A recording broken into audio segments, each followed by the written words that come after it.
We're going to call the regular meeting of the Planning Commission of, let's see, today's date is 2/23/23. If we would all rise and give our respects to the flag, please. I pledge allegiance to the flag of the United States of America and to the republic for which it stands, one nation, under God, indivisible, with liberty and justice for all. Thank you, everyone. Okay, so on tonight's agenda, we have approval of the agenda. Can I have a motion for that, please? Mr. Chair, I'd like to make a motion we approve tonight's agenda of February 23rd, 2023. I'll second that. I have approval of the agenda by Mr. Nold and supported by Mr. Ballard. All those in favor say aye. Aye. Thank you. Are there any parties or people on this commission that feel like they have anything that would be conflicts of interest in tonight's decision? No, sir. Anybody? Seeing none, we'll move on. Excuse me, Mr. Chair, Yes, ma'am. there was a meeting maybe a month ago. If any of you attended that meeting with the neighborhood that the applicant had, Yeah. you would need to disclose that you attended that meeting. I did not. My Well, name is I wasn't here. Mr. Chair, Yes, Mr. John Nold. Knoll, Township trustee. I was there at the meeting.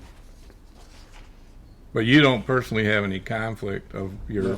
personal life or business with what's going to be concluded correct. tonight? Okay. correct. I don't feel that's a conflict. No, I No, mean, it's not a conflict. it isn't, so I don't feel it is either. Okay. Okay. So we need approval of the minutes then from the regular planning commission meeting of 1/12/23. Do I have a motion for that? Mr. Chair, I'd like to make a motion that we approve the meeting minutes dated 1/12/23. I'll support. I have a motion for the approval of the minutes from the 1/12/23 by Mr. Nold and supported by Mr. Spiz. All those in favor say aye. Aye. Aye.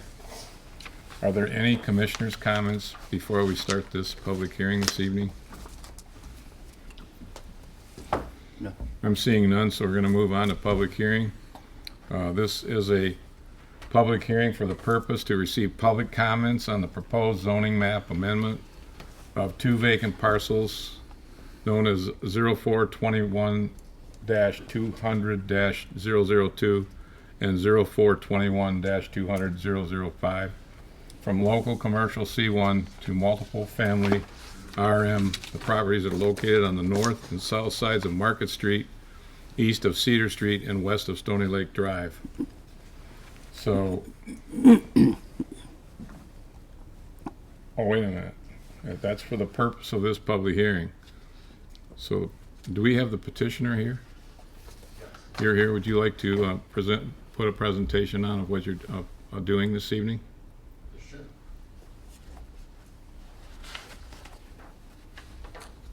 Hello. Good evening. My name is Mike Kennedy. I'm with MI Homes. I'm the Vice President of Land Acquisition. And just want to introduce you to MI Homes. MI Homes is been in this market about 4 years. They bought Pinnacle Homes in 2019, and we've since expanded that footprint. MI Homes is a publicly traded company. They're based in Columbus, Ohio. They're publicly traded on the New York Stock Exchange. Currently in the market, we've got 8 communities. We've built 360 homes last year. We are named the 2022 Builder of the Year by the Home Builder Association of Southeastern Michigan. And our product is for sale only. With that, I have our engineer with us, John Thompson from PEA, and he'll go into our presentation.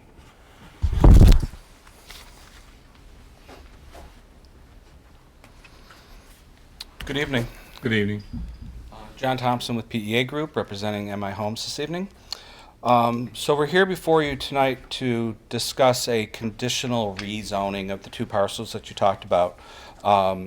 As you indicated, parcel 002 is 4.6 acres on the north side of Market Street, and parcel 005 is 2.6 acres on the south side of Market Street. As we were setting in our application, we had a neighborhood meeting, which was referenced that Mr. Nold attended. We had good feedback from the community, some good, some bad. We took their comments into back to the office and worked what we could into it. This meeting will be a rezoning, not a site plan meeting. So specific items with respect to future site plans, should the rezoning be approved, will be detailed out then. So what we really wanted to focus on was the previous developments that had come before you that were denied. They had just huge amounts of density. This site would be, based on your zoning ordinances, based on bedrooms, would allow 173 bedrooms. And that was in the tune of 65 plus units in the previous developments. We're proposing approximately 83 bedrooms, which equates to 45 townhouses. So this zoning would be conditioned, the rezoning would be conditioned upon that we would do 45 townhouses. The reason for the conditional rezoning, instead of going for a straight rezoning, is that under a straight rezoning to multifamily, it would allow anything that was allowed in the multifamily district to be built. So someone could come in and do apartments or anything else that's in that. So we wanted to make sure that we set up exactly what we're going to build, conditional upon the rezoning. Should MI Homes decide for whatever reason not to build the site, it would revert back to the original zoning. And I'm sure Megan will talk about that a little bit in a little more detail with respect to how that works. So like I said, this is the site is currently a local commercial zoning. In accordance with the master plan, both parcels are designated as village commercial. The master plan defines village commercial as designated to be small and local commercial developments intended for day-to-day shopping and service. What we would propose to do is change these parcels to multifamily, and that would help facilitate a transition between the non-residential districts, the lower density single-family districts, and create, this multifamily create a good transition between those other properties and fit well into this zoning district, or into this area of the community. We provided, and I don't know if we can probably show those later on down. Are you going to go through the whole review? I think us, the chair. You need to direct. So in our application, we submitted a sketch of the proposed plan that we were going to develop, as well as a parallel plan. Can I forward to those, or do we want to look at them? We have a little difficulty in that regard, but She can do it there. I believe Megan can do that for you, and you just have to scroll down from there, Megan, because it's underneath all this. MI Homes provided a letter. There's their letter they provided with their two proposals. You're going to keep going, and you're going to see. Can you scroll down? Do you need a mouse? I got it. Just Slow down, because you're pretty close to it, right in through there. Not quite, but yeah, that's it. Way to go. That's the proposal that we originally saw, but I think you Yeah, I'll have that. scroll to the next one in a sec. Okay. So the purpose of this was to give an example of what could be developed here if under the existing zoning of commercial. You've got someplace between 30 and 40,000 square foot of mixed retail, restaurants, anything that could go in. So we looked at this from a perspective of what would you rather have next to your house? Would you like to have the noise pollution, the light pollution, the dumpsters, all the traffic? In fact, a plan like this would generate nearly 2,400, 2,500 parking trips per day, whereas a residential development is going to generate around 300. So that's 8 times the amount of traffic that would be on Market Street if a development similar to this one in. So what we are proposing, Mr. Chair, Yes. I think he has them reversed. oh, did I get them back, Rex? Yes, sir. Yeah, so, okay, we'll go the other direction. So this is what you could build with 30 to 40,000 square foot of retail, restaurants, and such.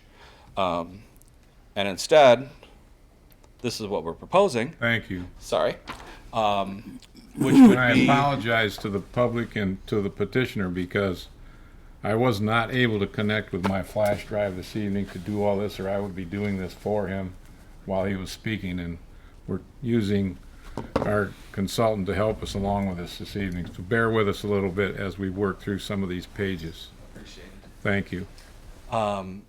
So this is what we're proposing: 45 attached buildings, 5-plex, 6-plex. I think we have one we have 7-plex in there. I think two 7-plexes on the end.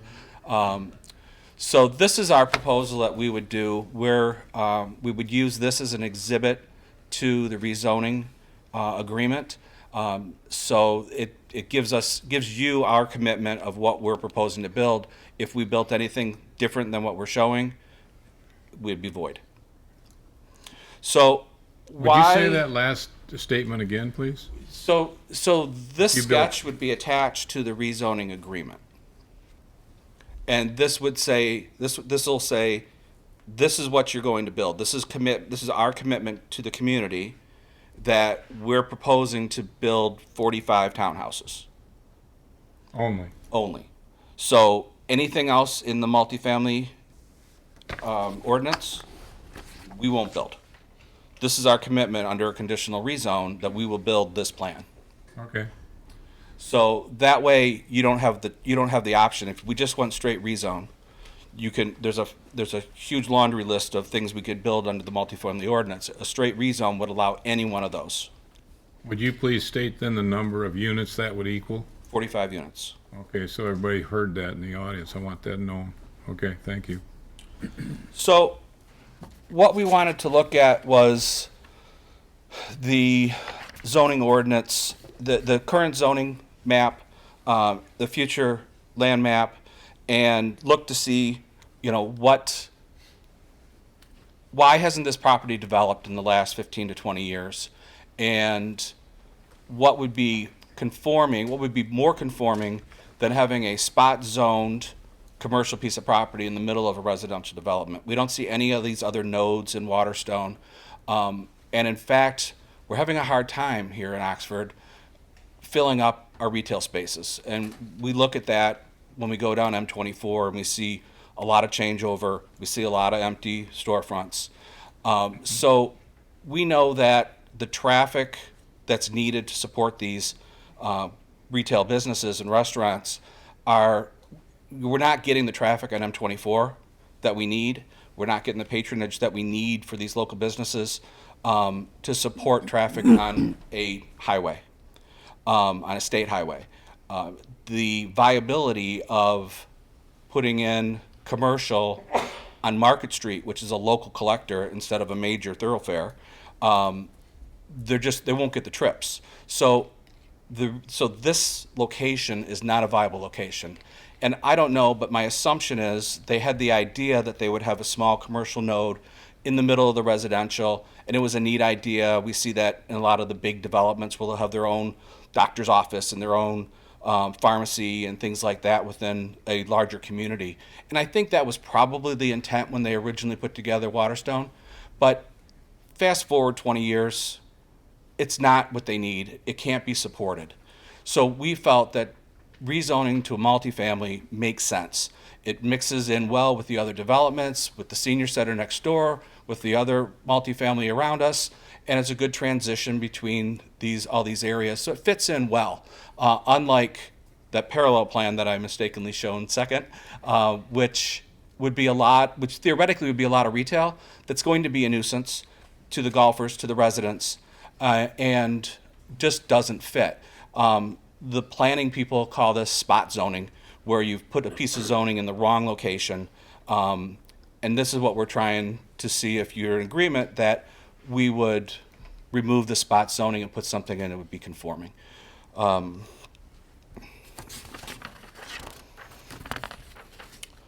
So I'm sure you've read through the report, so I won't go through everything that we put for the reasons why. But I'll just quickly summarize why we think this is a good idea. First, it removes a non-conforming and obsolete spot zoning.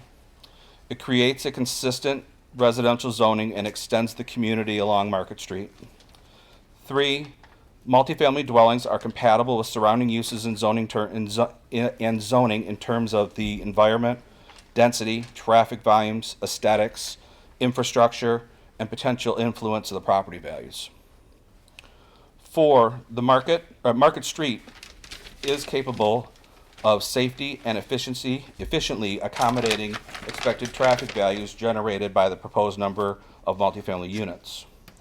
5, the capacity of public utilities and services is sufficient to accommodate the site.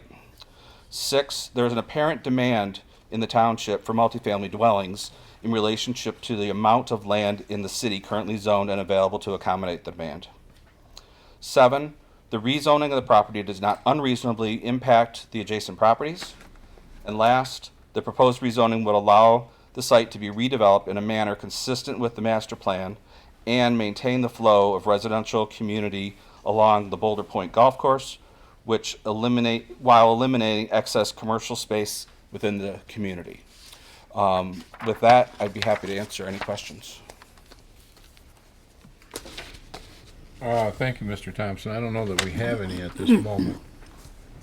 So it would be, you can take a seat from now, and then we will open the public hearing to hear from the public before we have comments from the township consultants and staff.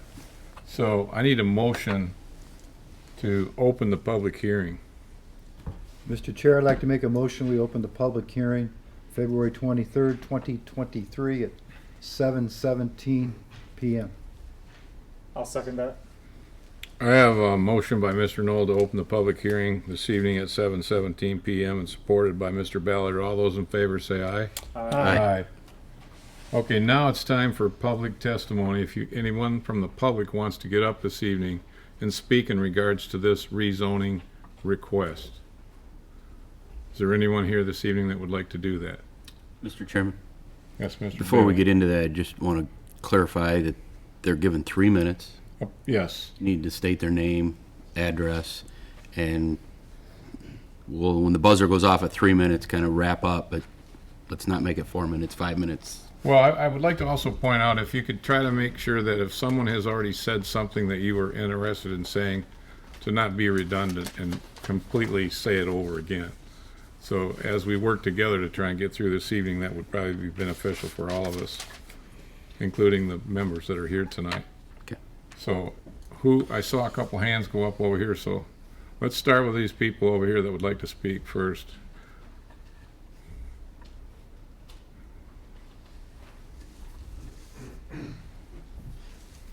Good evening.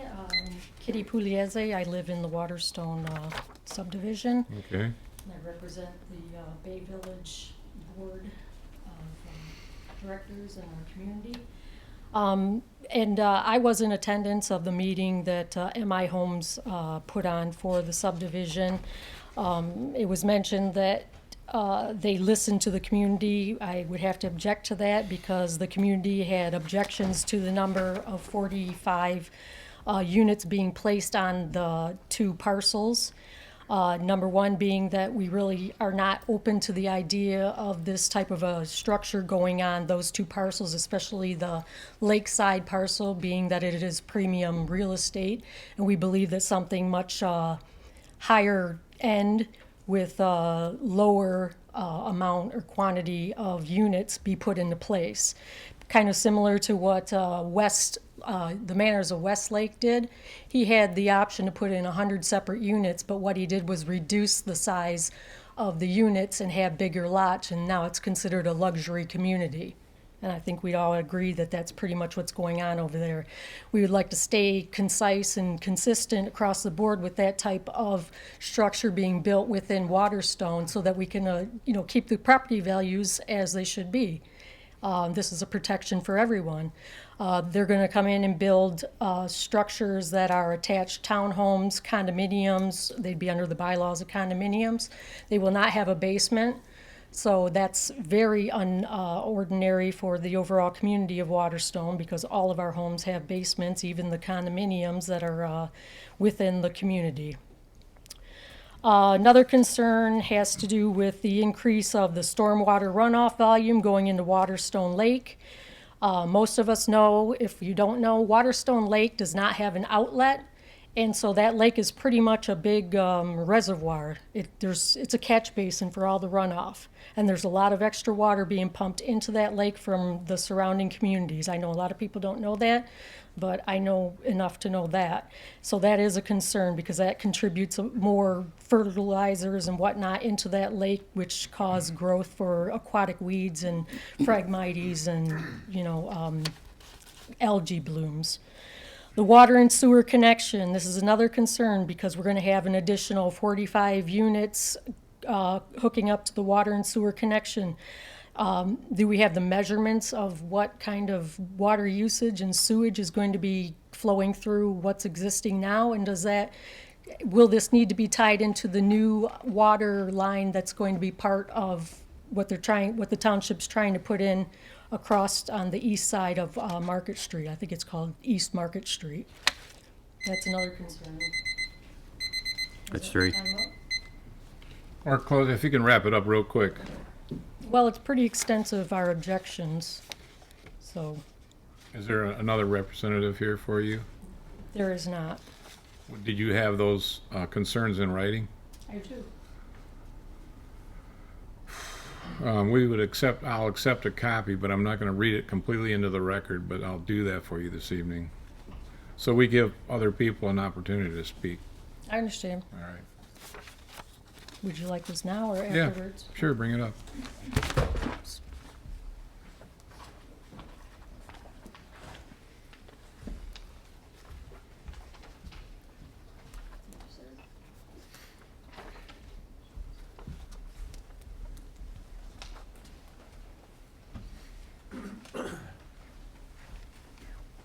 Thanks for allowing the time to speak to you. My name's Janine Graham. I live at 821 Cross Circle, so near the proposed development, as well as on Waterstone Lake.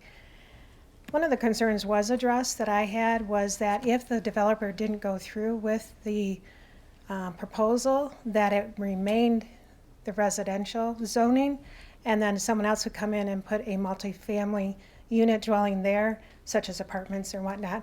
So I'm happy to see that you address that, and I thank you for that. And I do hope that that stipulation stays in there and is pretty concrete, because I know that the township can't make it go back to a commercial development if they choose not to move forward with that plan. The other plan the other two items I just wanted to address is that the condo units are not qualified owners of Waterstone Lake, and because they're not a qualified lot owner. So a qualified owner is defined as an owner of a lot which borders on Waterstone Lake. They would not be able to launch a boat or put out a dock during the summer. And we just want to make sure that that's clear in your selling of those units. As anyone can access Waterstone Beach, but no one can access or can launch boats in that area. And that is within the Waterstone Master Association bylaws, or however they're set. And that's in the restated Master Declaration of Restrictions for Waterstone Recitals, Section B246A, limitation on use of Waterstone Lake. I just wanted to make sure that was clear. These are not Waterstone Lake access property. And then the other item I wanted to address was the runoff. The one thing that the Manors of Westlake did was a stormwater treatment chamber, which the gentlemen have not addressed. They have said that the runoff will just go into Waterstone Lake, and I don't think that's acceptable. I would like to see another view and some more research on that by the developer as well as the township to see if this chamber that Manners has used is something that can be put there as well, if they do go forward with it. That's it. Thank you. Thank you for your comments. Appreciate it.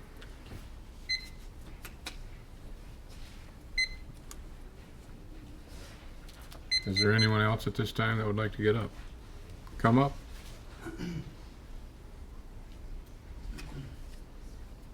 How's it going? My name is Joseph Bigelow, and I live at 612 East Lake Trail, which is kitty corner to where this proposal is.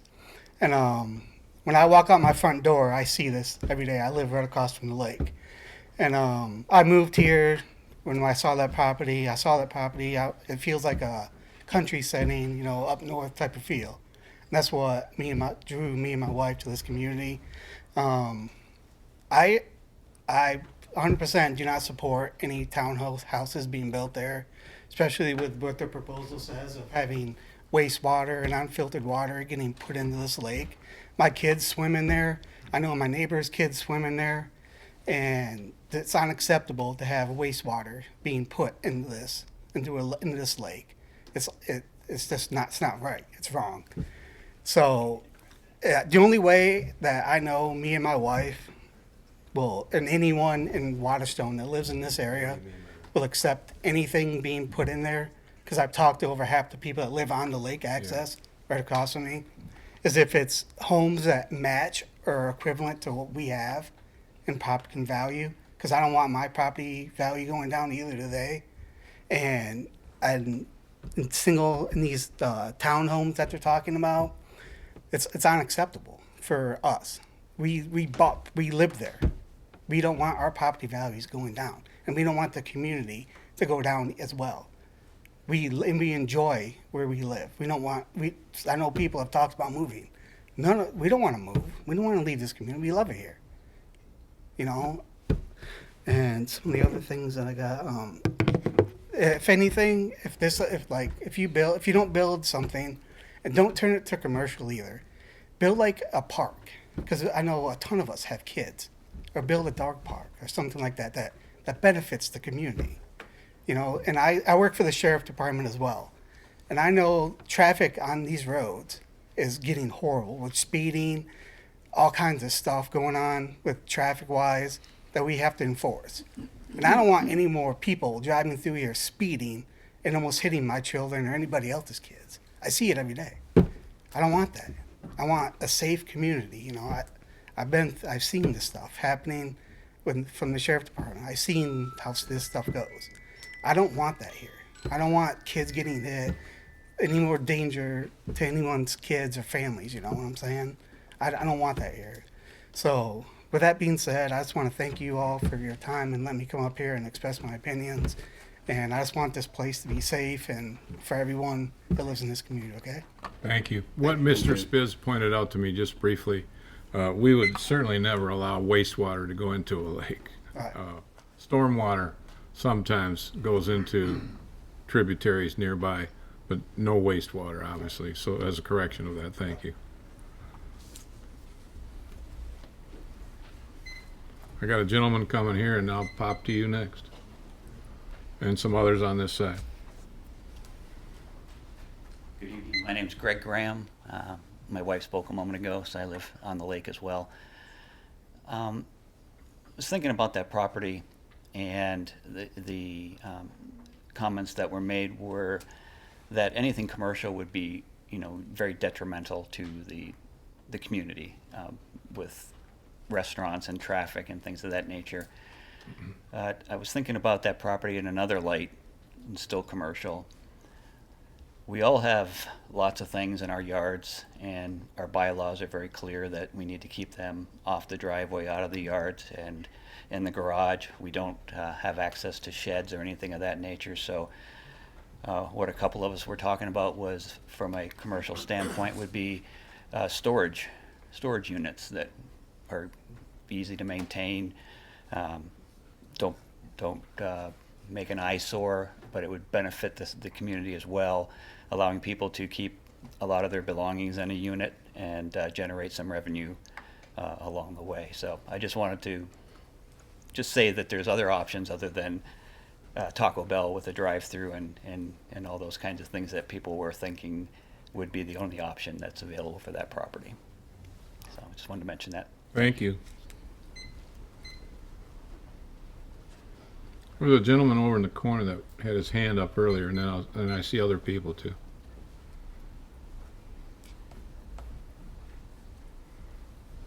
Well, I live on Black Lake Circle, 1235. I agree with everything that was said before me about the people who live in the area. I'm going to be short. I just wanted to ask, what would the starting cost per unit be? What would the base cost be? And I is it wouldn't gonna be, have- is it going to exit onto Cedar Street? I could not answer that question. I have no way of knowing that. I didn't know if one of the gentlemen could. Or... Well, right now, we're just taking input for the public hearing, but obviously those questions could be asked at a later point in time. We're not here to talk or discuss anything to do with a site plan. A petitioner that, we're here to strictly talk about rezoning from the C1 to the RM1, which is residential multiple, with two conditions that have been stipulated earlier this evening. And the one condition was that he would build two-story townhouses, from what I just heard, and no more than 45 units within the 7+ acres of property there and total land. So that's what we can discuss from our point of view later this evening, but for right now, for a public hearing, we just have to take input as to what the concerns are for the rezoning. We wouldn't be able to control what would happen with a C1 district if someone came in with a site plan that complied to all the conditions of the C1 zoning district. They could build whatever they wanted. So we're trying to say what's more compatible if we do a rezoning for the residents within the community, or we don't. So we're here to just discuss the concerns from what the people have in regards to this rezoning request. But thank you. Yep. I appreciate. Nothing decreases the property. I appreciate anyone that comes here tonight to put their input into this, because it takes time out of your day, and it's important to the citizens of the community. So I have another gentleman that would like to speak. Thank you. My name is Don Belkshan, and I live at 843 Stony Lake Court. I represent the board of directors at Stony Lake Village, the condos that are currently there. Our concerns are the traffic that's going to be, we're concerned about the increased traffic on Stony Lake Drive. It's horrendous now. Everybody uses it as a cut through, especially at school time, going to school, coming home from school, kids, parents. Speeding is horrendous. We've contacted the Oakland County Sheriff's Department, asked them numerous times to help us out with that. They do radar from time to time, but I don't know if that's effective. So we're concerned about the traffic load. It's human nature to take the shortest distance between 2 points. People are going to be going down Stony Lake Drive. They're not going to go out Market Street to get to 24 if they're going south, okay? Possibly north. The other issue we have is the density, the number of units that they want to put on the property, especially on the lakeside. It just seems to be way too tight. The other thing I'd like a clarification. I believe I read that they want to increase the zoning to have increased height in the buildings that would allow a third story. Is that correct? Did I read that? That's not right. I think that was an assumption that we're not supposed to communicate through a public hearing, but I will make a couple comments because I think we need clarity here. In a C1 district, you could go to a certain height, which would be a lot higher than what would be allowed in a residential component. What he was proposing earlier was a two-story type building, which would be similar to any other unit within that area as 2 stories. Okay. Not in a different use classification. You could go to a higher use under the C1 for height. But that's not what's being asked for. Okay. But if you did rezone it, if their project that they're asking for failed and never got completed, could the next guy come in and build the 3-story apartment units? No. Okay. Well, you know what? I don't normally do this during a public hearing, but there's a lot of concern here tonight. Right. It has to be understood that if this is a condition of rezoning to put the 45 units in there with so many buildings and townhouses on each the north and south side, that if within 12 months this project was not developed in this manner, this would then become null and void, and it would revert back to C1 zoning. That's the way this works. Okay. Now, they have 12 months to then act in regards to that. So people in the audience know that now. Right. It's hard for us to tell you all that, but I need to let these people, you guys know. Right. Yeah, thank you for that. And that's by state law. We didn't create that. Right. These are Michigan rules and regulations now for a conditional type rezoning. Okay. So it remains, our main concerns are the traffic that would end up on Stony Lake Drive and also the density, especially on the Waterstone Lake part of it. So, thank you. Thank you for your comments.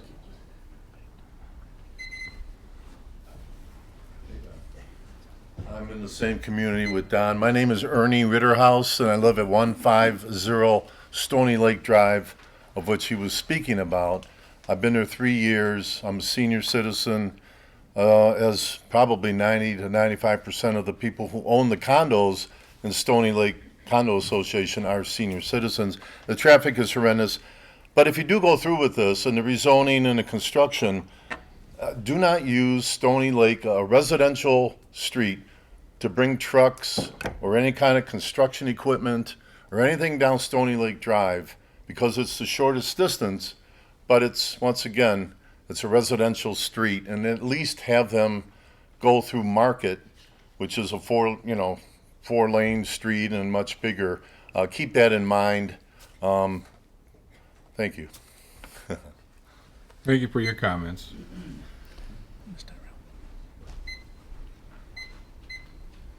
Hi, I'm Michelle Terrell. I'm on the Homeowners Association for the Shores, and one of our neighbors in the same HOA sent me a letter. I don't know if you received it. It's from Linda Coulter, and she wanted me to make sure it be read out loud at the meeting. So I'm going to read her letter that she wanted to be heard. She's in Florida right now with her husband, so she couldn't be at this meeting. She lives, well, I'll say here in her letter. So this is Linda's words. My name is Linda Coulter. My husband, Mike Coulter, and I are owners at 681 South Shore Drive, Oxford, a Waterstone Lake frontage lot. We will not be in town for the meeting. I wanted to share my concerns. First, Waterstone Lake is a small lake, and according to the documents we were given at the closing, it is restricted to those who have waterfront lots only, as it is related to boating, kayaking, and other watercrafts. It was never intended for any parcel located in Waterstone other than the owners with Waterstone Lake frontage to have access to the lake, other than swimming at the public beach. This needs to be understood and adhered to. The above-mentioned parcels are zoned local commercial. Rezoning it to a multifamily was not anticipated. It should not open the door to full lake access. We would like the above to be read in the minutes of the meeting.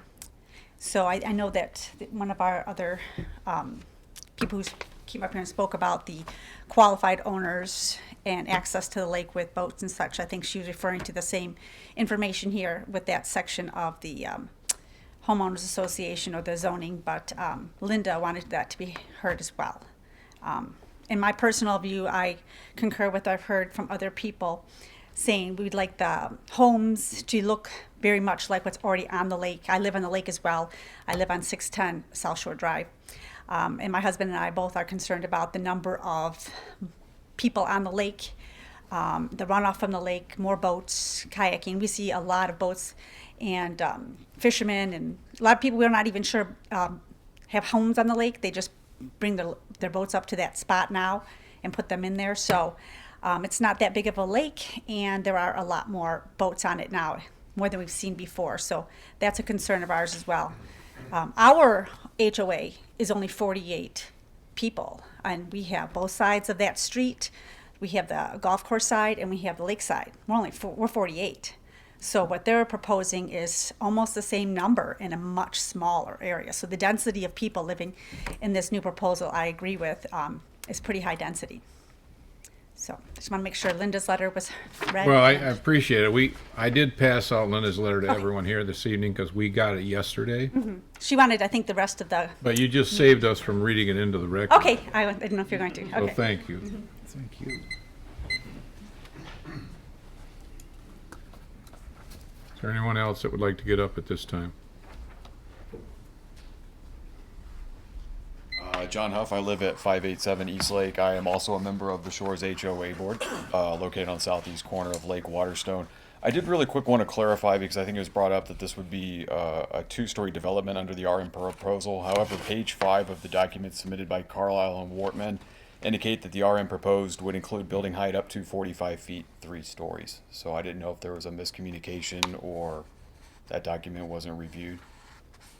As indicated in their proposal, it's... We will have a representative this evening from Carlisle Wartman get up and speak. Okay, I heard that earlier and it didn't match what was in the thing, so I wanted to clarify. Thank you. I won't hash anymore on the stormwater runoff that's already been indicated. However, I will say that we have already opened a case with DNR based on the additional stormwater runoff generated by the project on the west side of the lake. Last year, we had a increase in the amount of large bass kill-offs located in the middle of summer, so I can provide that. I don't have that DNR case number on me, but it was filed officially last year. As it applies to anytime, again, applying to, it's a basin. So anything that runs off in that lake, whether it's antifreeze runoff, oil residue, gas residue, cigarette butts, it all ends up in the lake. It stays in the lake. It does affect the environmental quality of our lake water.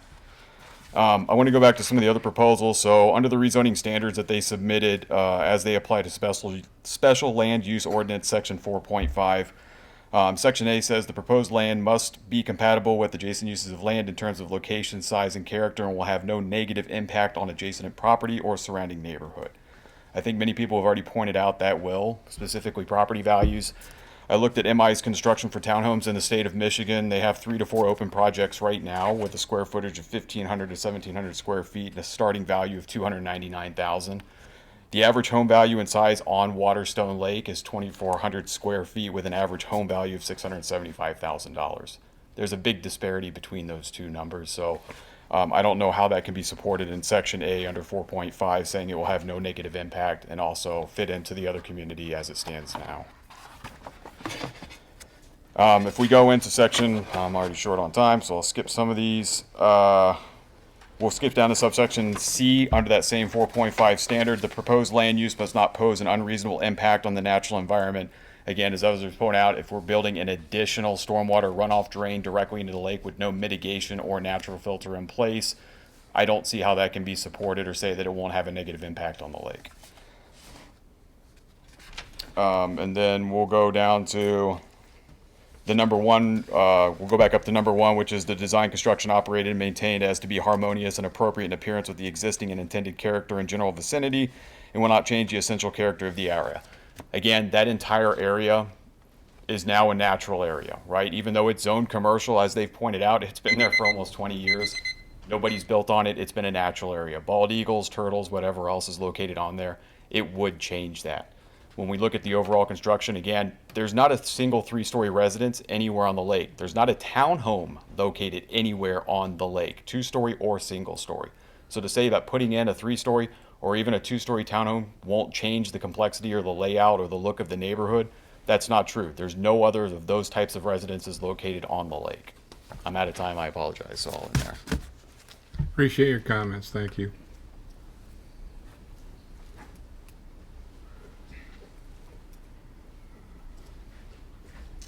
Hi, I'm Brian Jenks. I live at 672 Brooks Lane, Oxford. I'm the president of the Gulf Highlands Homeowners Association. Basically, what has been said already are the concerns, the runoff and the density for the residents of Gulf Highlands. Short and sweet. Okay. Thank you. Yes, sir. Good evening. My name's Don Volosik. I live at 569 South Shore Drive. I agree, basically, the density is the big issue that I like to bring up.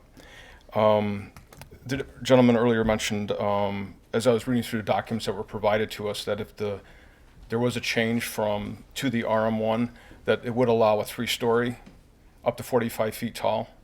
That's what the documents that were provided to us that we saw. But if there's a condition that you mentioned, there will only be a 2-story maximum. I guess that is more conducive to that environment, having a shorter structure there. The one thing that in the documents that were provided also that really stuck out to me was, excuse me, that there was a quote about the natural capacity of the land per the 2019 Township Master Plan. In all this discussion about capacity and the density, when you look at that size of property and 45 units on it, the natural capacity of that land just cannot tolerate that large of a structure, that many. So that's really my main points I'd like to bring up. Thank you. Thank you.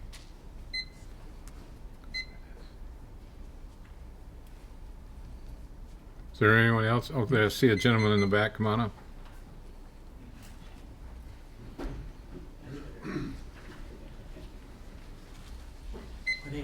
Evans. I live at 641 West Bay Shore Drive on Waterstone Lake.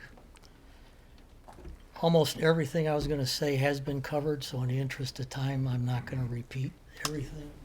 But I will say, just quick math, we're looking at about 6.5 houses per acre here, based on the numbers that have been thrown out. There is nothing existing in Waterstone that's anywhere near that level of density. This is not representative. The structures, I've got the details because I was at the meeting that they gave originally on estimated price, square footage, etc. This definitely would have a negative impact on the development. It's just a fact.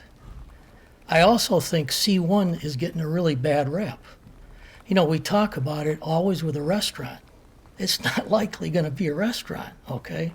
And we can't say 2,400 cars a day are going to come down the road, yet we have other structures on M24 that struggle to get enough customers to have a viable business, okay? You know, we're playing number games with that particular analogy. A service business, something, you know, a tax service, an accountant, okay? A daycare center, a beauty salon. There's all sorts of facilities that would be non-intrusive, but that would fit within C1.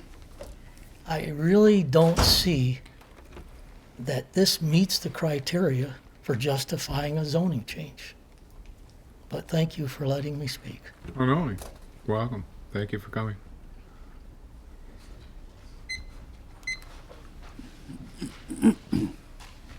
Do I have anyone else that would like to speak this evening?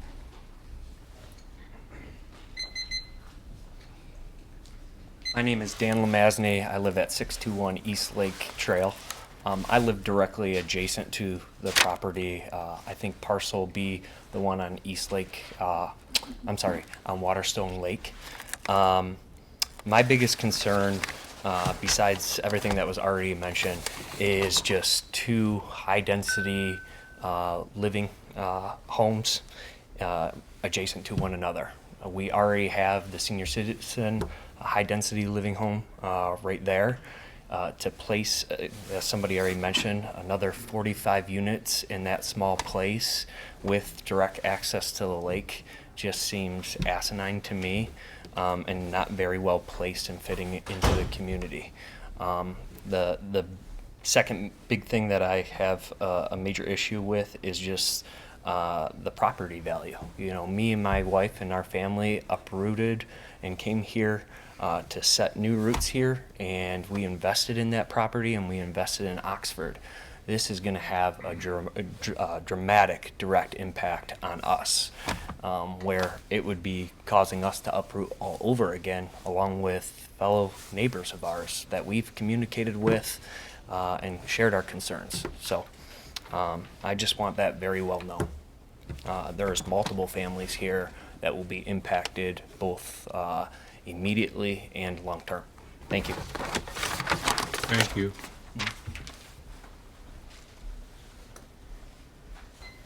Do I have anybody else who would like to speak this evening at this public hearing?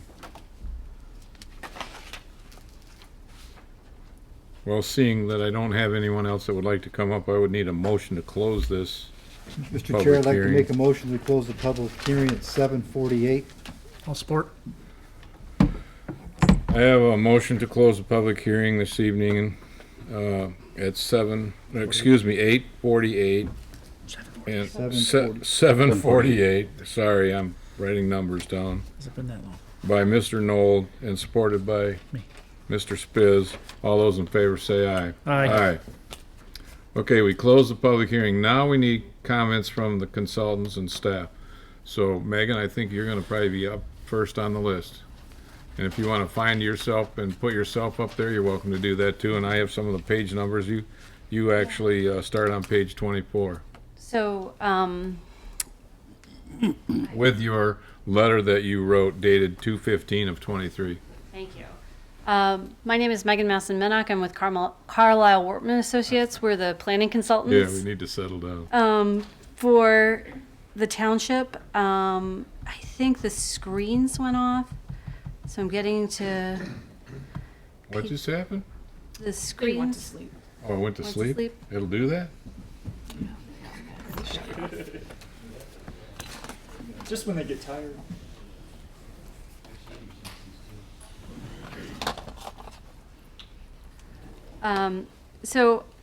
While it's getting up, a note on process. So this is a proposed conditional rezoning from current C1 local commercial district to RM with the two conditions that were stipulated. By state law, those conditions can only be offered by the applicant. For rezoning, the Township Planning Commission, which makes a recommendation to the Township Board, which would decide whether to approve this or not. Neither body could impose conditions. They could offer conditions or suggest conditions, but only the applicant can bring those forward. And so it's different than a special land use or a site plan, where the planning commission, if they're the deciding body, or the township board, if they're the deciding body, can then impose conditions. So first off on that. Second, that this site, just to clarify for some folks, this site is zoned C1. And so the intent of that zoning district is to provide a limited number of locations for clusters of retail stores and personal service establishments for everyday convenience of nearby residential neighborhoods.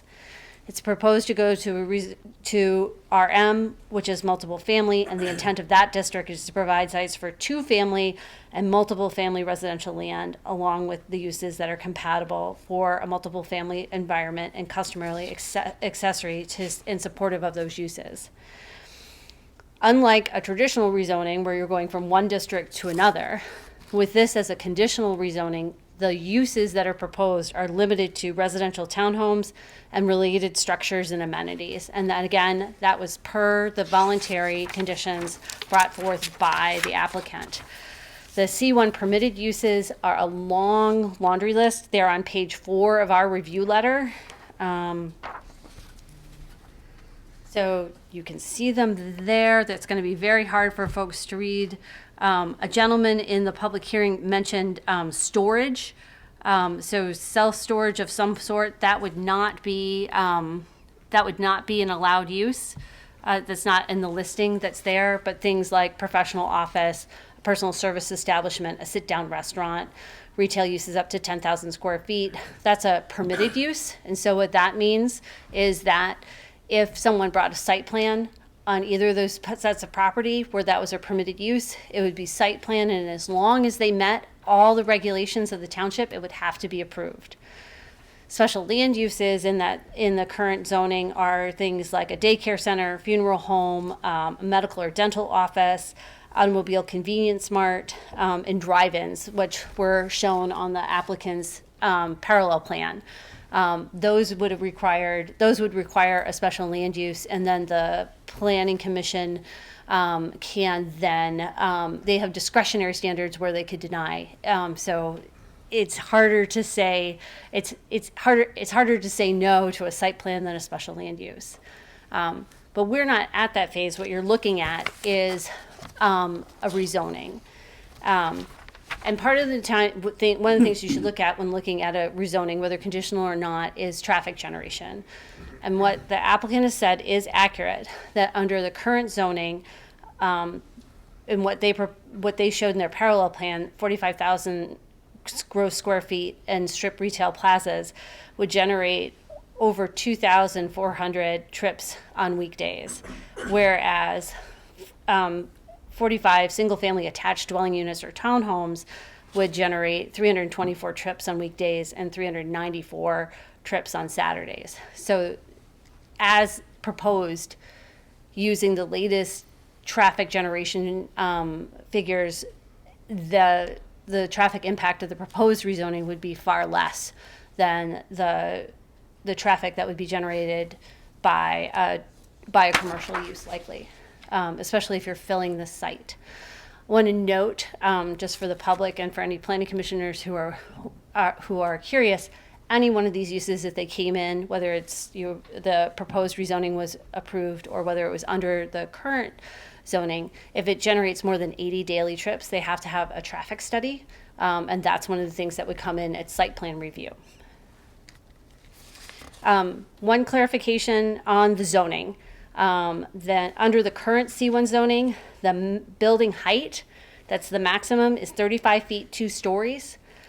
Under RM as proposed, and the applicant has not proposed any conditions dealing with height, the maximum height would be 45 feet and 3 stories. So that there is a proposed, if you recommended approval of this conditional rezoning, what you would be recommending also is a change in height that would be allowed in terms of the maximum.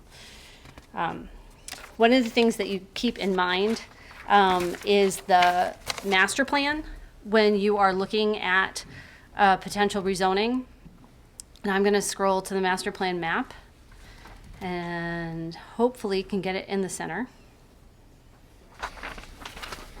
There's several goals and objectives that deal with the both proposed uses, and I'll go over those in a bit. But on the map that's above, I just wanted to show you that. Let's see if we can. Nope. This is the site that's outlined in yellow. Right. And it is planned for village commercial, which is analogous to this current C1 zoning. And you can see that it is surrounded by either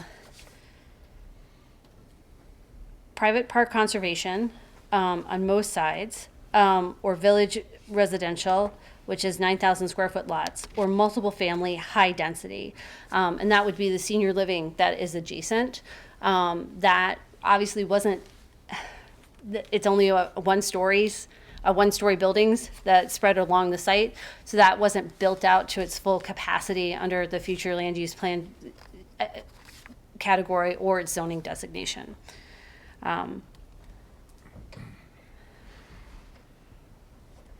This is the current zoning of the site. The current zoning in this map, and again, it's very analogous to what is the future land use map is, and the multiple family medium density. Folks were talking about where they live on Stony Lake Drive. That is the same type of orange that would be proposed here. Again, that just wasn't built out to its maximum capacity. And you can see there's multiple family here, single family here, and then resort, and then that it is resource conservation, private park conservation, and the other surrounding areas. There are some requirements for conditional rezoning, and the applicant does meet those in how they proposed. And unfortunately, your zoning ordinance does not have standards that are listed for rezoning. So the applicant used those that are in the special land use. I think you've had communications from your attorneys looking at the standards that are analogous to the Michigan Zoning Enabling Act, and we use the same in our letters. One of your standards to make a decision on is goals, policies, and future land use map of the township. Again, as I stated before, the property is planned for village commercial. So if you were to recommend approval of this, you would be recommending a condition that is not in keeping with your future land use map. Under state law and under case law, you can do that as long as you make a finding that circumstances have changed. And looking back in your master plans, this has been master planned, these two properties have been master planned village commercial since your 2005 master plan. Maybe it might have been planned that earlier. I just couldn't find any master plans earlier than 2005. If you were looking to recommend this, what I would recommend as your planning consultant is for you to make a finding as to how circumstances have changed. And one of the circumstances you could look at is how people how people shop and consume retail. That's different from 2005 in terms of e-commerce. Also, people using delivery services more post-pandemic. There's a variety of things that you could look at, and those are detailed further in our letter. Also, to keep in mind that there's the goals and objectives of the master plan, and the residential land use states the density, type, and character of residential development in Oxford should meet the housing needs of township residents while maintaining, enhancing the traditional village and resort style development found in Oxford area. So you've heard things from folks here tonight about how they feel that that would match or not match. But also please keep in mind that one of the objectives is a range of housing. And in that same 2019 master plan, it found that land dedicated to multiple family uses accounted for less than 1% of the entire township total land area.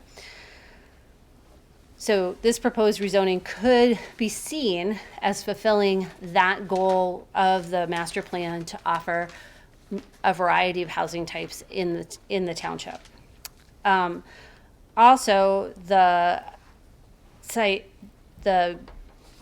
objective for the master plan for commercial is that it should meet the needs of the township residents, be limited to M24, near the village of Oxford and along major thoroughfares for neighborhood shopping, and serve the convenience needs of local residents.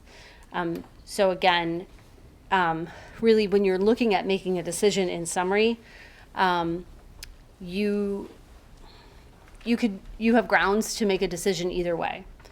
The proposed rezoning does violate or is in conflict with your future land use map.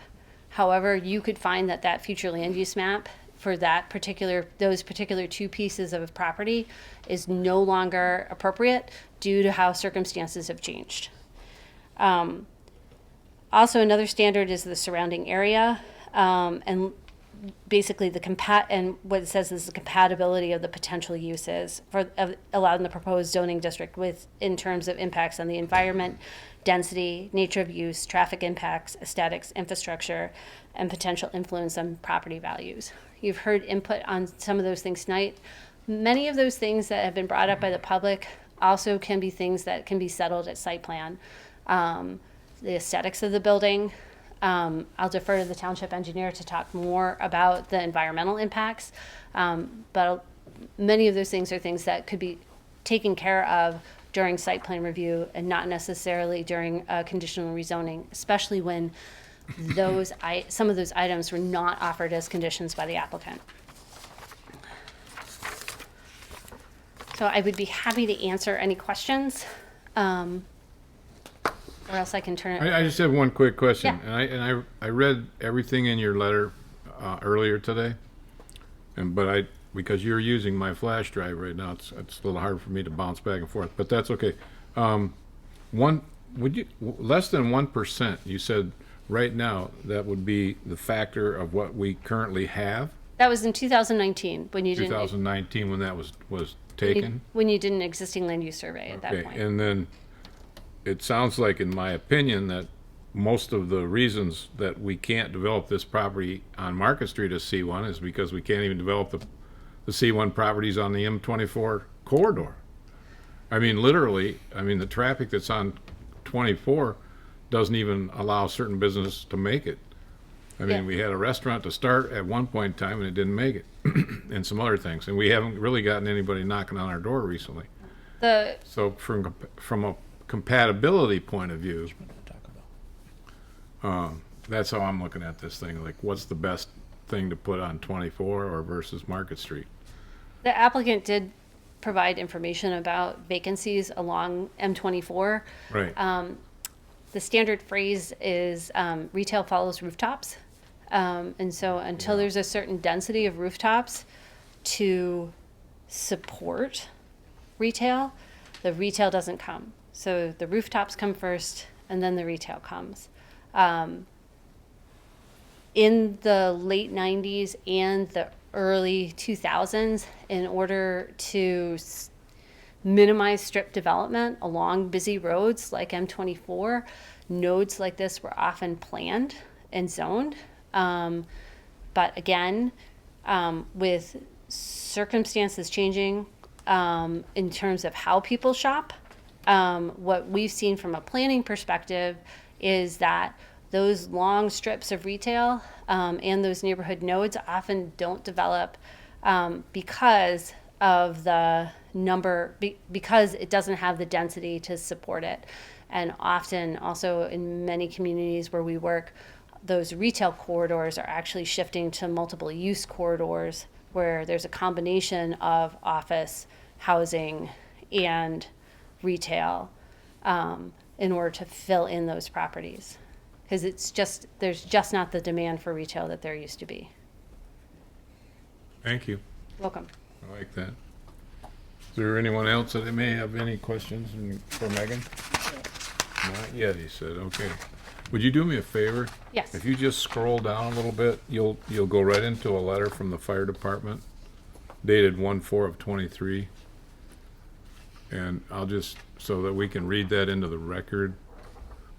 I don't think anyone here is here from the fire department that I notice right now because the previous chief is here, but not anymore.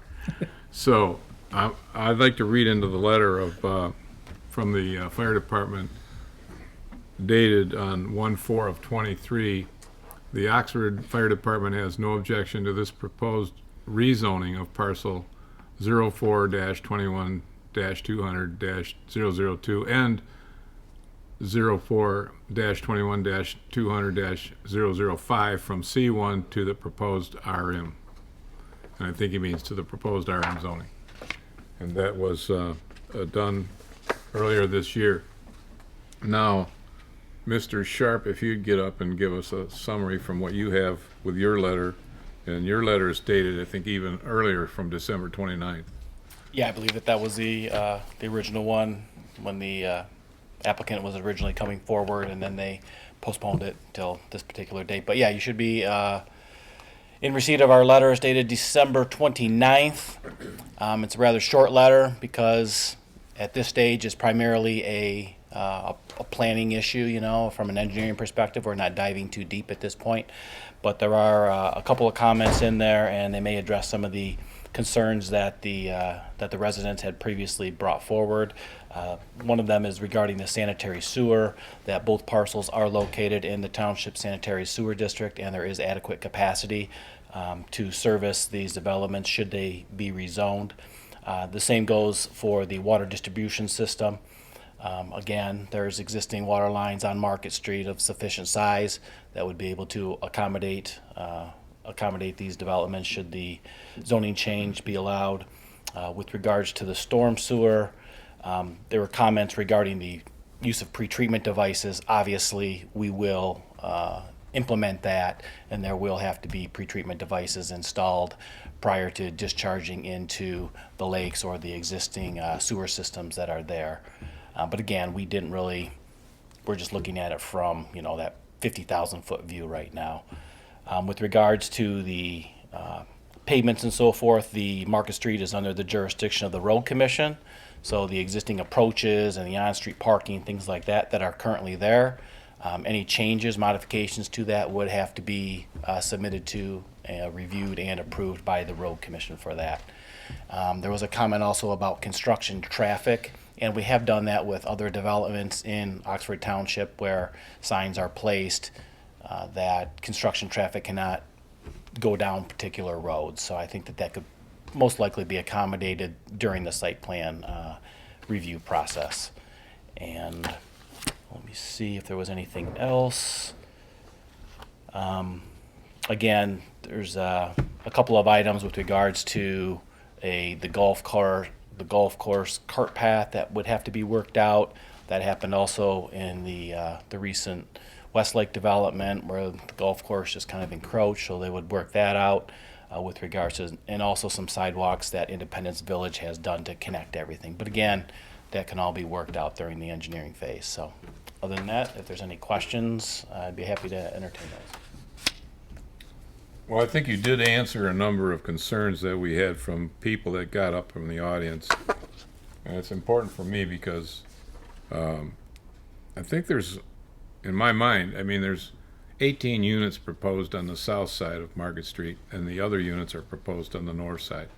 So anything from a condition of stormwater would probably be going in two different directions, or maybe not. Or does it all go through the same network of? You are correct in the fact that the portion on the south side of Market Street would go to Waterstone Lake. Right. And the portion on the north side enters into a sewer system, or a storm sewer system that I believe outlets to either Stony Lake or Duels Lake, whatever they call So that thing it's not like we're behind the taking all legacy zone. 45 No, units of condition of stormwater management and putting them into the southern portion of the property, which would be the Correct. the It is split between the two developments. So it is split between two developments. Okay, That is I just correct. wanted clarity for myself on that.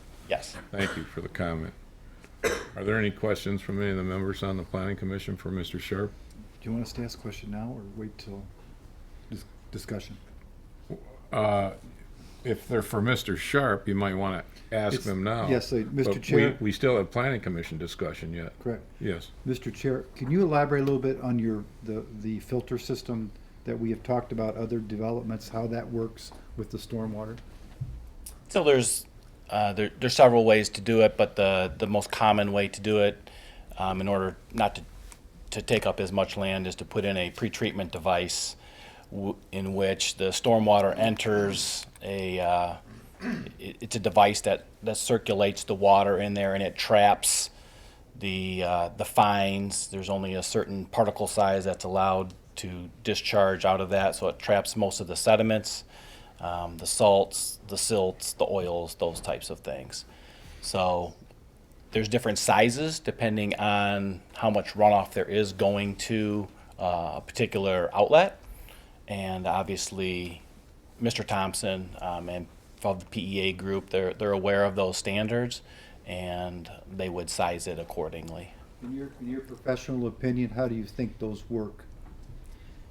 They work very well as long as there's language in documents that they're cleaned out periodically. It's just like anything else, like a catch basin on the road. They work great, initially, but if you don't clean them out for 10 years, then obviously they're not doing their function. So as long as there's language that they are, that they're maintained properly, then they work well. Thank you. I have a follow-up question to that. Who's normally responsible for maintaining them? Generally, that falls on the HOA responsibility, yes. How does that get put in to the HOA? Typically? There's language in the master deeds generally that are written in, and we can work with the attorney on that, but that's the way it's typically done. And then if there is some sort of a violation, the township, it's written in that the township has the abilities to come in and do what they need to do and then back charge the HOA itself, but it is generally the responsibilities of the HOAs. We do not own the private storm systems that are out here. The only storm systems the township owns are the ones at the fire station, the township hall here, the amenities that they own and operate. Mr. Chair, just one more point. We're discussing this now because it was brought up, but this is taken care of when in the process? We would look for it, just to see that the device is indicated on a site plan, but it is generally, really dove into during the engineering phase, so a couple steps down the road here. The point I wanted was site plan. Tonight, we're talking about zoning change, but we got into site plan because of the water runoff. And you have seen my Right. reviews during the site plan. Sometimes I even go a little bit deeper than maybe I would normally do for site plans, and you guys may appreciate that. You may want to throw it out and say that's too deep. But yeah, for the rezoning at this point, in our opinion, it was, obviously it's an important item, but we don't really look at that because, again, this is more of a planning issue, but I just brought it up because there were several concerns by the residents. All right, thank you, Mr. Sharp. Thank you. You ready? I'm getting there. Mr. Knoll, do you have comments that you would like to start with in review of any of this correspondence that we've just received? Yes, we have 5 different correspondence to look at tonight. What I'm labeling as the Coulter correspondent was read to us, so we can drop that down to Yeah, 4. it was read previously. Yes. Word for word, I Yes. followed her when she read it. These take a little while because they're letters, so you have to bear with me. This letter's from Don Wozinski. Many residents of Waterstone community meet with the developer MI Homes and their engineering firms to discuss the rezoning. A few questions or concerns I have from the discussion. I have no issue with the development, but concern I have is the proposed residential zoning outlined in the documents provided allows for a 45-foot tall, 3-story structure. The builder showed an example of a 2-story structure, but if the rezoning is approved, there should be a wording to limit the number of stories and height to be equal to or less than similar homes in the area. Number 2, I'd like to clarify on the difference between medium-density multifamily and the proposed high-density housing. The developer and the engineer could not answer those questions. Number 3, the proposed site plan shows 4 structures on the south side and 5 on the north side of Market with little space between them. Depending on the height of the structures and the overall length, they might be too massive and are not in line with the natural capacity of the land per the 2019 Township Master Plan. I would like the developer to bring at least 3 renderings of the street views looking straight from Market Street approach from the east and the west for both sides of Market Street for the January 26th meeting at 7 p.m. so I can have a more informed decision about the structure size. Number 4, with such a large development, heavy truck traffic will beat up the roads. I would like to see some sort of provision for the developer to provide substantial funding to resurface Market Street once the development is complete. Depending on how much wear and tear from construction, this might be possible and shared cost with the Waterstone Master Association. This might be an issue to address in the site plan approval phase.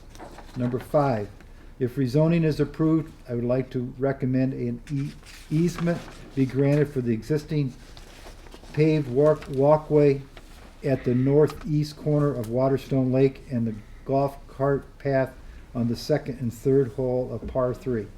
Thank you. Don Wozinski.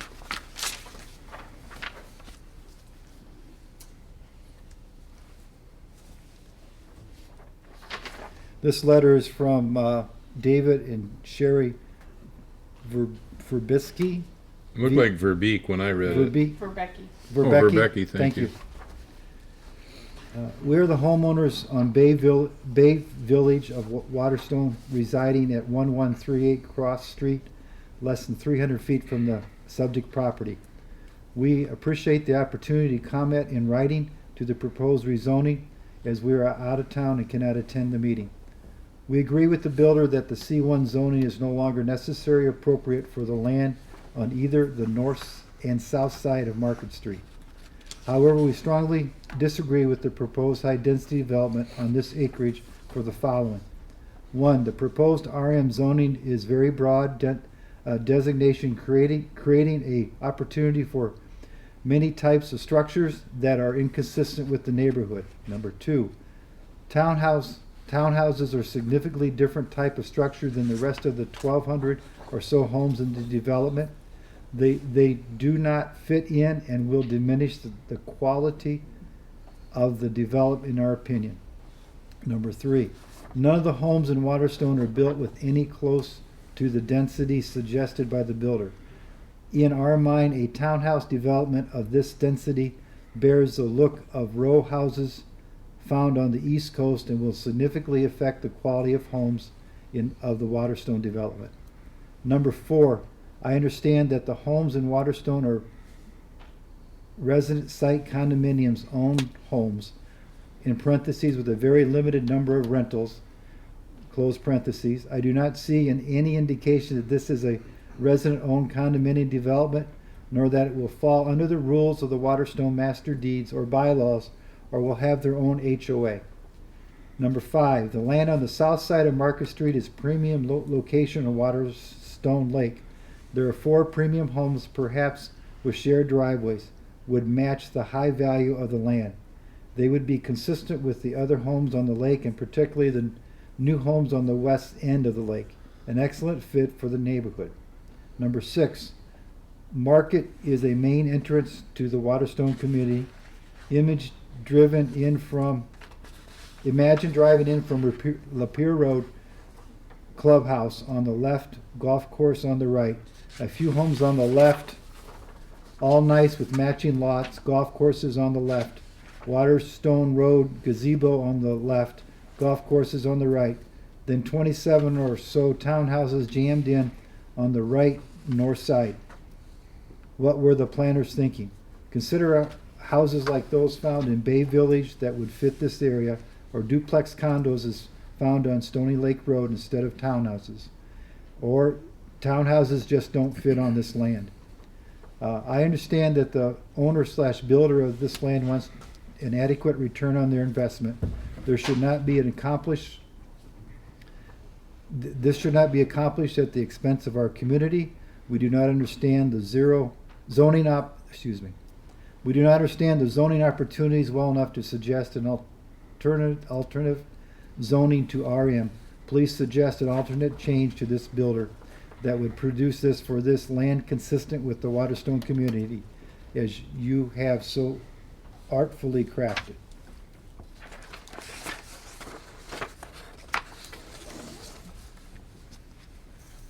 This is from Marianne Keynes to the Oxford Planning Commission from Marianne Keynes, resident of Stony Lake Village Condo, Waterstone Community, Oxford Township. Zoning of the two vacant parcels 0421200002 and 4021200005 for the MI Homes of Michigan LLC proposed development within the Waterstone Community, Oxford Township, Michigan, from C1 to RM. Planning Commissioners, I would like to address my concerns regarding MI Homes of Michigan proposed development for the subject two parcels in person, but unfortunately with the continued icy conditions of yesterday's unprecedented ice storm and personally safety concerns in traveling to this meeting, resulting in having to present my concerns via this email with an associated request to be read and documented to the formal meeting minutes. In addition, I was informed this morning during my call to the Township office inquiring if this meeting was canceled due to the inclement weather, in discussion with Supervisor Jack Curtis that it is not canceled and that the Zoom was not an option to remotely participate in this meeting. Hence this delayed email to outline my concerns regarding this rezoning. I attended the informal meeting on no date given at Boulder Point Golf Course, sponsored by MI Homes Michigan LLC out of Columbus, Ohio. Mr. Thompson and Mr. Kennedy were in attendance to discuss their proposal development with interested Waterstone community residents. Unfortunately, many of the major questions asked by the residents during that informational meeting were not able to be answered that evening, as answers weren't available at the time, nor had not been considered to date by the developer, so attendees left with many unanswered questions. Excuse me. He's about halfway. Thank you for your patience.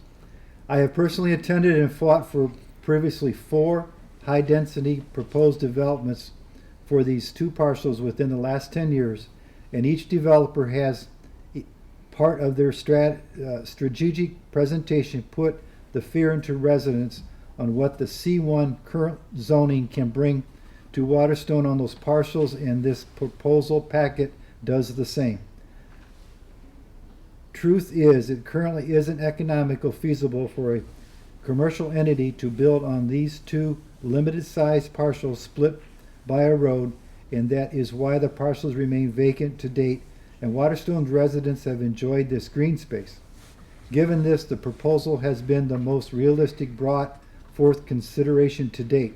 Bottom line, I feel that there is not enough information available at this time to consider rezoning these two parcels from C1 to RM, which would leave us vulnerable to other proposed developments should MI Homes decide not to implement their plan, which we saw with previous developers, so a valid scenario remains concerned. 1. Condo units, supposed to be mirror nearby luxury condos but don't. A 45 condo development is a high density for 7.2 acres of land split by Market Street. Ask if I could reduce down to 35 at informational meeting, but denied as no longer profitable for developer. B, type 2 story condos to be built, condos with 2 and 3 bedrooms layouts, all of which have a bedrooms located upstairs with no options for a main level bedroom nor basements with any condo. 350K plus price range, 1,700 to 2,000 square foot, 2-car garage, state no rentals allowed. C, will condos on the east partial Stony Lake be sold as Lakeview condos? Unanswered at the informational meeting, concerned that no physical barrier separates condo unit perimeters from golf course grounds to Stony Lake Shore, which proposed condo co-owners would only have access to Stony Lake from public, Stony Lake Park beach area and boat launch, but need to be restricted from direct walking access to Stony Lake, especially with kayaks, canoes, and water toys. Secondly, how will this designated, quote, wetland be protected and maintained? Informational meeting was unavailable to address. D, will condos on the west parcel Waterstone Lake be sold as lake access condos? Unanswered at the informal meeting, concerned that Master Waterstone Board just invested thousands of dollars in rebuilding the seawall and development doesn't address postponed co-owner access to Waterstone Lake. High density units proposed on the west partial. This is item number 2. Storm sewer drainage. A, east parcel Stony Lake exits storm drains insufficient for the additional storm water that will now be unavailable to be absorbed by the increased number of development driveways, 29 each, in parentheses, complex street and parallel parking easement. B, west parcel, concerned over high density on this parcel along with the relocation of existing sewer infrastructure and statement that stormwater will be drained into Stony Lake, which will be fertilized as a currently Waterstone residents pay for algae lake treatment in the area. 3, part of Waterstone's community, a separate master deed, bylaws, and payment of annual Waterstone dues will be required to be separate community of Waterstone. 4, complex lighting.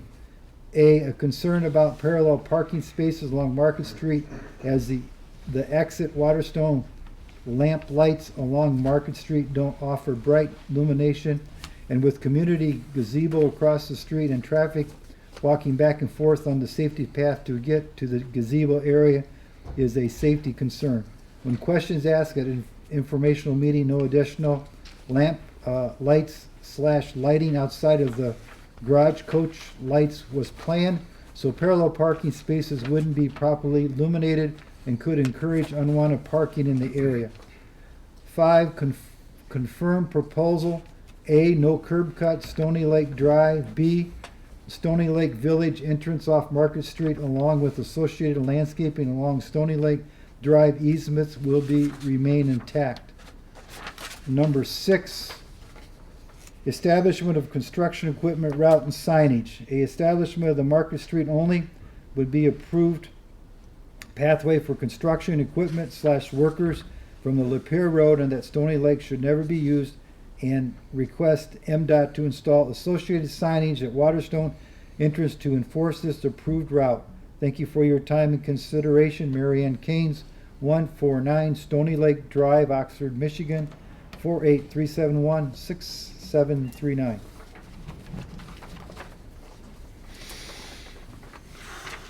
Last but not least. This is short. referencing MI home zoning application. Dear Miss Lohan, that is our associate person in the township office. MI Homes of Michigan LLC has provided us with a copy of rezoning application and rezoning conditions offered to the township.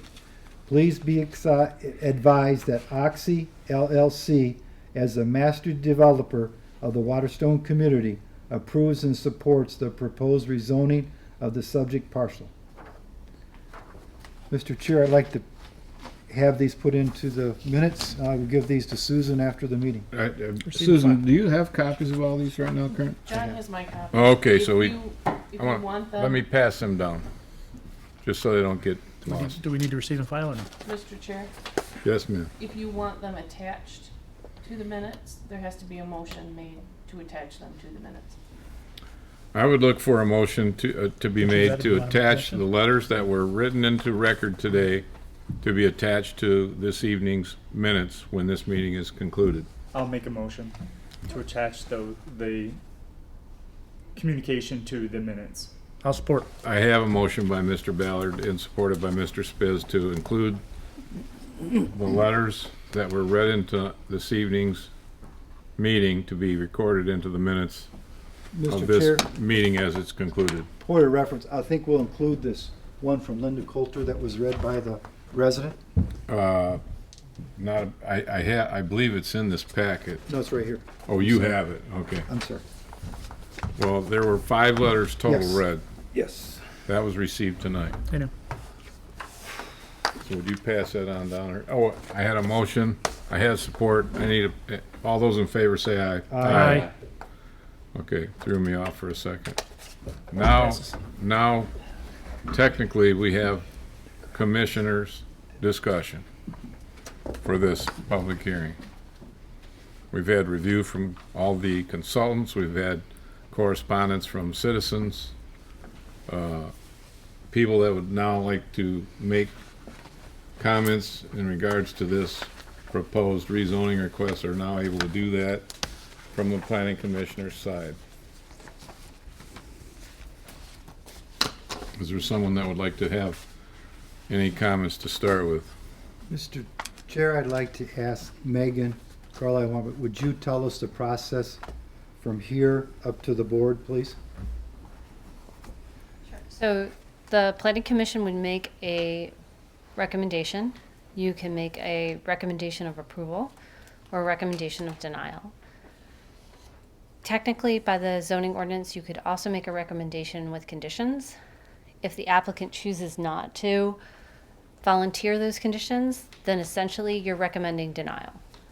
Then the township board makes the decision, and they could approve or deny the rezoning, the conditional Is there rezoning. one review or two for this at the township board? 2, because it's an ordinance change. So for the public to understand, we're making a recommendation to the township board, whether this is favorable or not favorable. Township board will review it twice.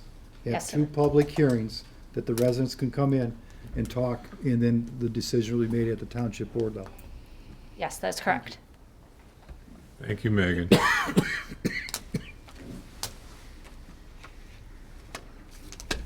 Is there anyone that has comments or questions? Mr. Spiz. Yeah, thank you, Mr. Chair. I'd just like to make some comments. First off, thank you, everybody, for coming out tonight. I enjoy public hearings because you get to hear the voice of the people that are actually close to the property. Yeah, we all live in this community. We all drive by the properties, take a look at it, look at the plans, look at everything. But sometimes we're not there and truly understand what some of your positions may be. So I do truly appreciate that. And some of your comments tonight, coming in here, I was thinking one way, but some of your comments tonight have made me rethink some of my positions.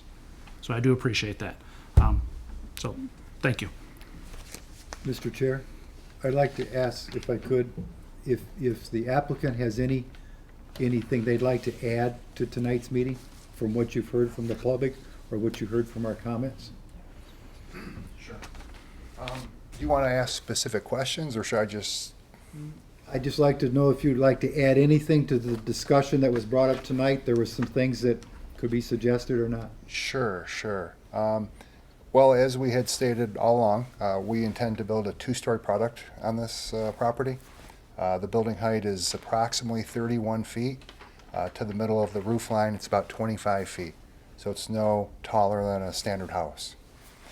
I think we outlined the time frame for the project. If it was to be approved, we would probably start construction next spring. So I'd have to understand the timeline with Megan about the variance, because she said it was good for 12 months, and I'd have to make sure we met that timeline. So regarding the height, I'm not sure how I would do that, but I would be willing to make that as another condition that we would agree to. I'd like to hear that. Would you like to tell me what you'd like to include in your condition? Sure. Is that fair to ask? It is fair to ask, but per the zoning ordinance, the applicant would need to put this condition in writing to the township board, and they could do that in between this, whatever you recommend, and the township board first hearing. I wasn't trying to entrap. I just wanted to hear you say that. Thank you. Sure. So with that, I would like to confer with our architect to make sure 31 feet is in fact, and it's not an absolute. You know, I'm not sure if grading affects that, but it's a typical roof line. With that, I will say that the concerns are valid, and we take them seriously because 45 of our customers and residents of the community are going to live here also. So we'll be the best we can to be a good citizen of this project. We too are concerned about the water quality, and you know, we'll use the most state-of-the-art facility that Mr. Sharp was talking about. And then Mr. Thompson will design that as such. Regarding some of the other comments, they got very specific into site plan approval, and we just simply didn't get there yet. For example, lighting. I'm not sure if lighting's required, if it's permitted. And that's an example of that. Regarding construction traffic, obviously, we'll work with the community on that, or the Oakland County Road Commission if there's no construction traffic. I mean, these are all things that can be worked out in planning and engineering. So with that, if there's more specific questions, John and I are able to answer. No, I appreciate that. I Thank you. appreciate that you volunteering things. Mr. Chair, I'd like to make a motion. Go ahead. I move to recommend approval of the Oxford Township. I move to recommend approval to the Oxford Township Board of Trustees for rezoning from C1 local commercial to RM multifamily for the parcels number 0421200002 and 0421200005, based upon a finding that the applicant meets all factors relevant to the petition pursuant to section 18.3 of the Township zoning ordinance, and hereby recommends acceptance of the following conditions offered by MI Homes. Number 1, property may only be developed for the residential townhomes and related accessory structures and amenities. And number 2, the maximum number of residential townhomes units on the property shall be 45 units, on the condition that if the approval, development, and or use of the rezoning land does not occur within 12 months, the land shall revert to its former zoning classification unless such time is further extended by the Oxford Township Board of Trustees. I have a motion. I need support or to move forward.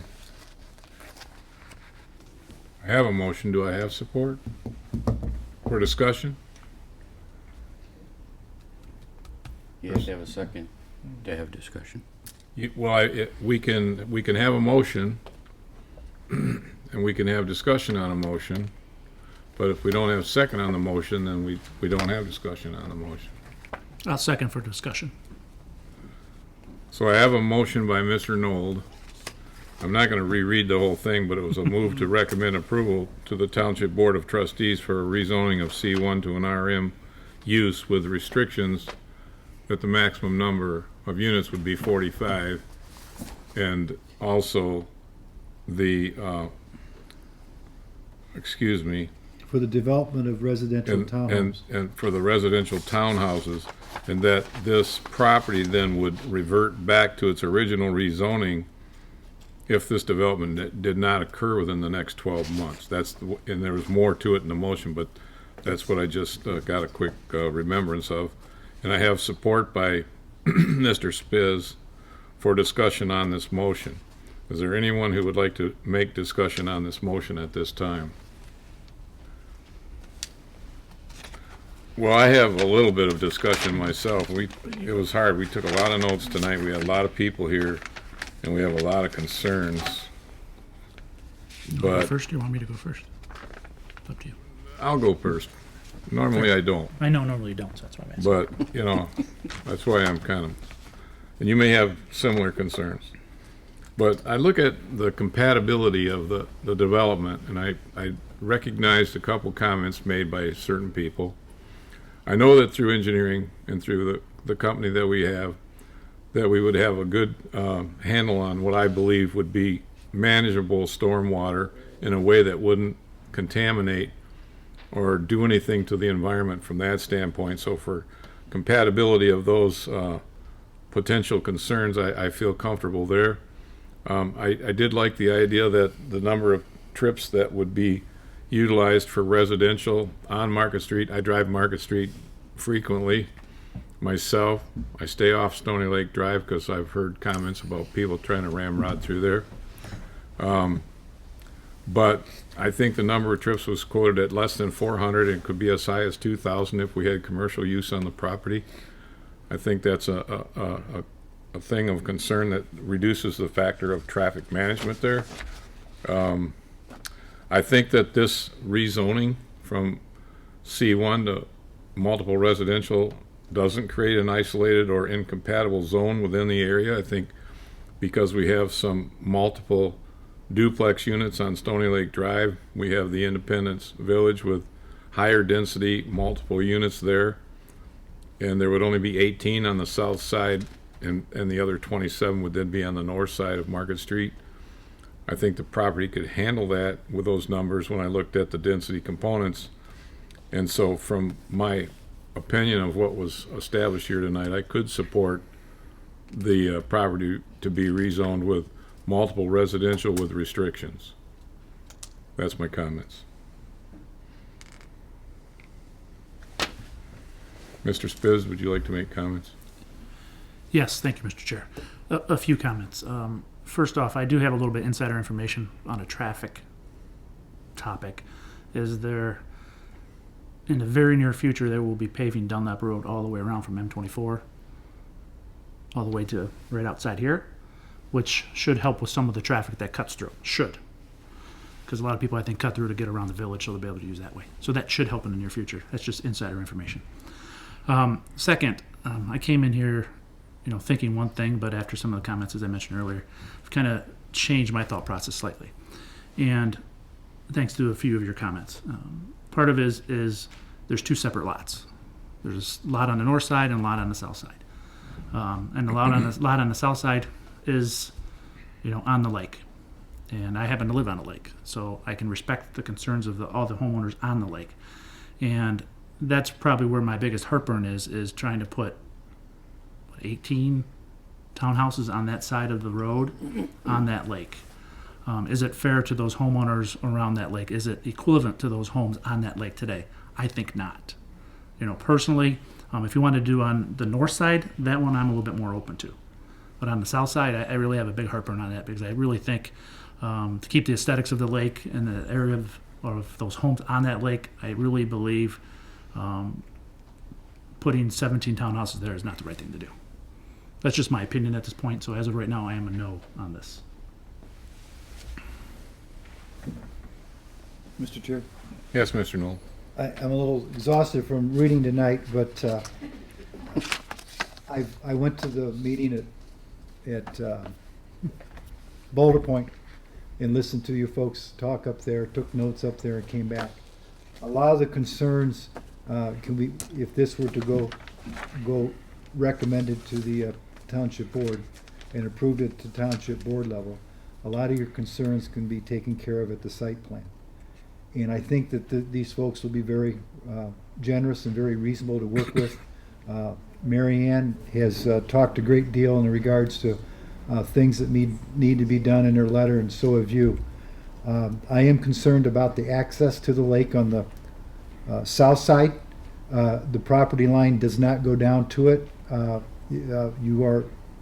We are correct in assuming that, and that's a concern that I have on that south side of that property as well.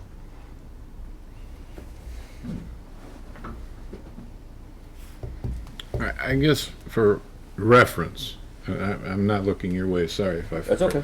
Speak up if you need me.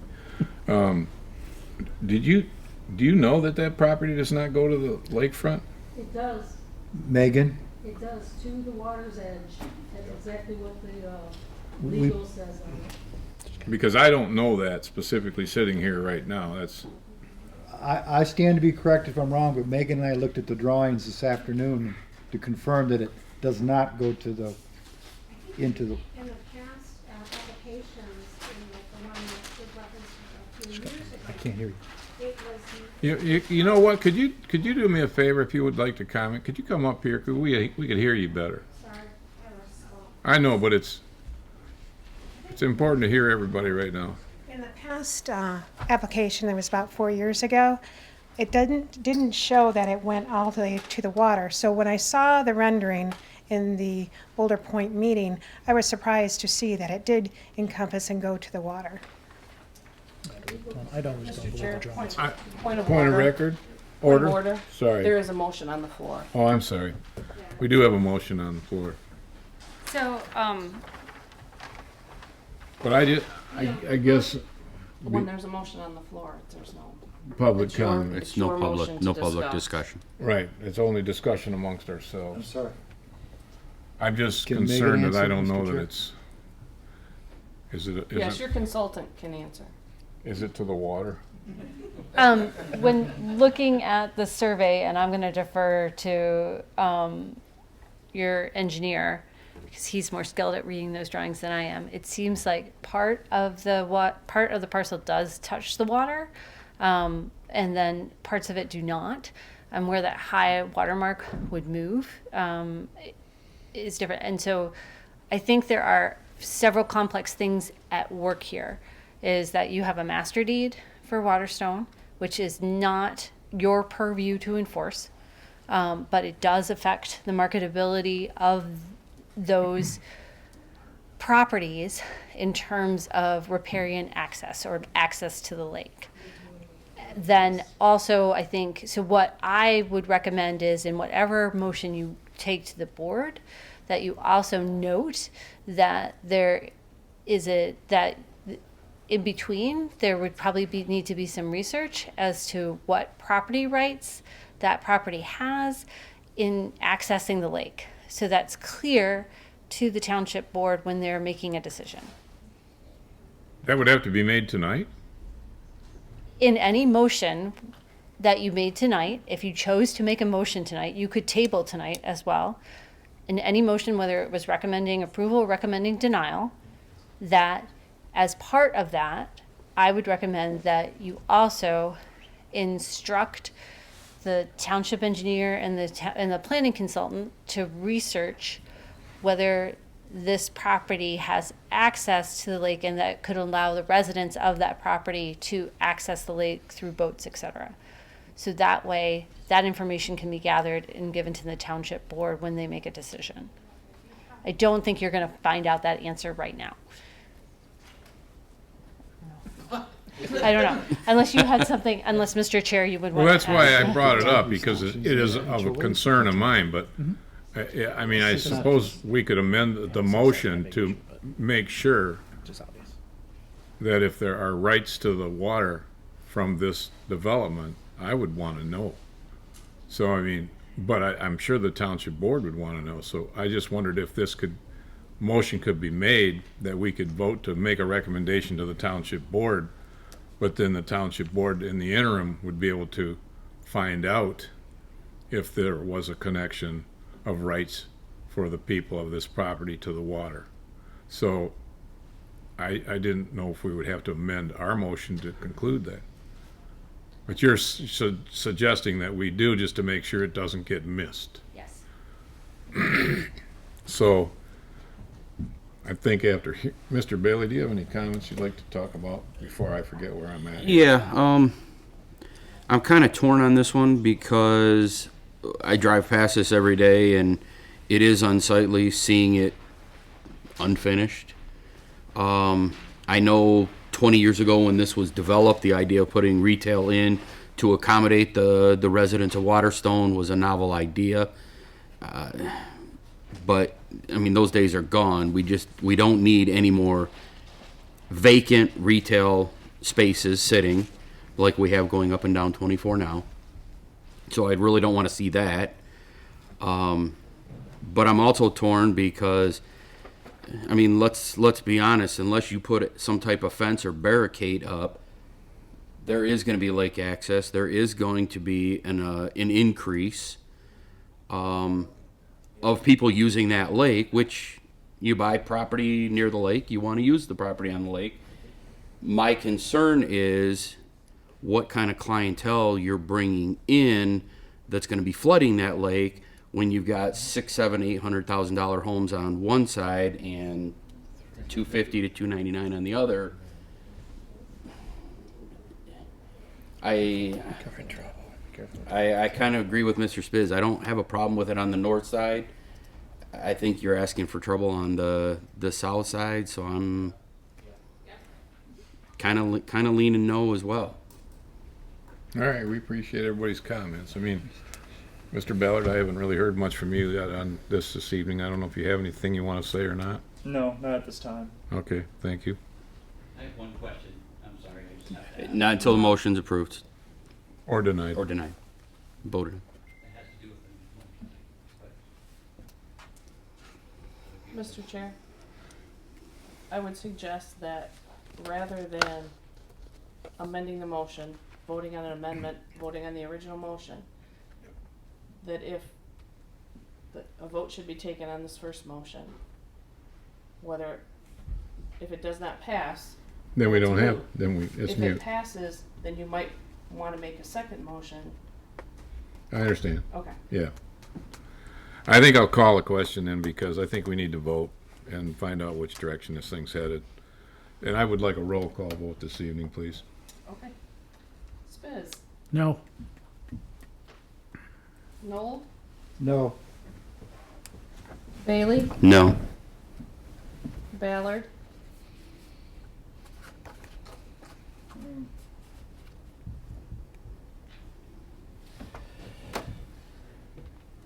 No. Berger. Well, I gotta be honest, I was inclined to vote yes this evening, but my yes still vote, can. my yes vote doesn't mean anything. And only because of the potential of what I see on the property and what hasn't happened to the property. I've lived up here 20 plus years now. So I'm still voting yes on the motion as it was made because I feel like the townhouse could be a fit. And I feel like the number is sensible and I think we can manage everything accordingly. So I have a yes vote. Okay. Motion failed. Mr. Chair, I'd like to make another motion. Go ahead.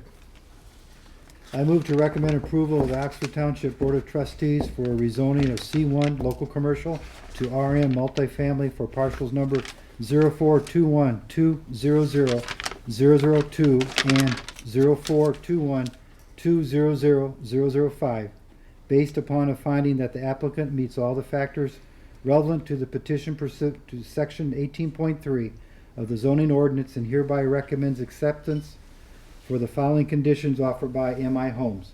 The property may only be developed for residential townhomes and relative accessory structures and the amenities. And 2, the maximum number of residential townhome units on the property shall be 45 units on the condition that if the approval, development, and or use of the rezoning land does not occur within 12 months, the land shall revert to its former zoning classification unless such items further extend by the Oxford Township Board. And number 3, lake restrictions for the property to be detailed for accessibility.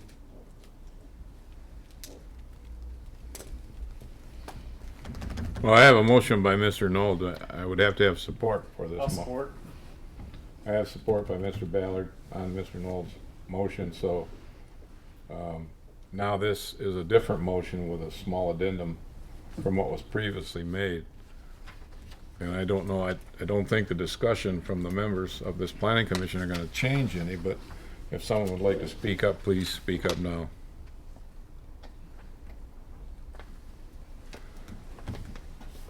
Mr. Chair, I think this would move this along to the board, to allow the board the opportunity to examine this in depth with the residents and take it out of our hands and have the board review that. Susan, did you get that last portion of the motion down so the wording is in there so that I understand that he's talking about to the rights of this property to the water's edge? Yes. All right. Do you have discussion, Mr. Spiz? Sure. I see your hand up. Yeah. From my perspective, it doesn't really change much for my thought process, but I want to make a comment about your statement. I agree with you. You know, this is probably one of the best proposals we've seen for this part to date. Some of the other ones in the past have not been very good. No. So for that, you know, I can understand that. And as a community, we do need more multifamily homes in this area. That's one thing we're really lacking as a community. So that's why I made a comment about the north side. I could understand that and maybe looking at that development a little bit differently. But on that lake, I can't see this as being a good fit for that area. I just personally can't do it. I didn't think you had really changed your opinion. No. Mr. Bailey, are you in a similar boat? Yeah, with that many, I think the number is what's concerning me. Well, we have a motion, and do we have any other discussion? Mr. Ballard, you don't have any. Mr. Knoll is done. I think we'll call the question. Susan, will you take a roll call vote, please? Bailey? No. Spiz? No. Nold? Yes. Ballard? Yes. Berger? Yes. Motion passed.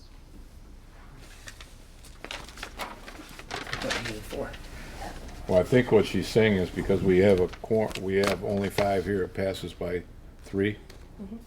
Correct. I thought you had to have a full majority. I did too, even with people absent. I still thought for All right, this. we don't have to have 4 votes this I evening. don't think for a recommendation to the board. Cheryl's So- not here, so. So this motion was just voted on, in my opinion, passed. Now this would be moved and a recommendation made to the township board. Correct. From here.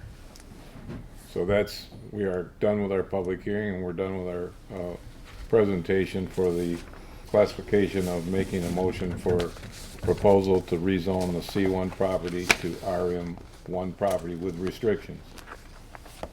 And now we will move on to unfinished business this evening, and we Sorry, have Mr. Chair, is there any way to confirm that? Who can confirm that for us? Robert's Rules of Order. No, Yeah. it's in your bylaws. It's in our bylaws, in your 'cause bylaws. I know what the only reason I bring this up is from the last meeting where we were only gonna have 4 of us here. I know it's that way for site plans, But it was I made, don't know the your point was made bylaws. that all 4 of us would have had to have voted yes at that point Yeah. for it to pass. I know that for a site So plan. even but if you had 1 dissentient, it wouldn't have failed. So that's why I'm confused. your planning About and what- zoning consultant's not here and your building official isn't here. So I can't give you clarification reliably because I'm not planning and zoning. I don't have a copy of my bylaws. I gotta think about this just for a minute before we move on then. You're keeping everybody's anxiety way up here when it doesn't necessarily need to be there because you want to continue giving this gray area more gray area when you're affecting people's lives. The stress level. Mr. Chair. everything on people. Mr. Bailey. This isn't public comment. No, I know. Okay. But we're under the master association, right? This parcel that we're talking about? Yeah. Watersville This, master? the public comments section's passed. Again, don't Go look ahead. back, getting in there. What the hell? Do we have a copy of the bylaws to confirm? I mean, it's something I think we can take offline, but, I mean, because if it passes, it goes to the township board. If it doesn't, it's gonna come back here. And I know that doesn't put you guys in a good position, but we don't think we have the proper experts in the room to confirm if it's a pass or not. I agree with you. No, it would take legal counsel to provide that. Okay, Susan, this has Mr. never Chair. really happened to me in this way before.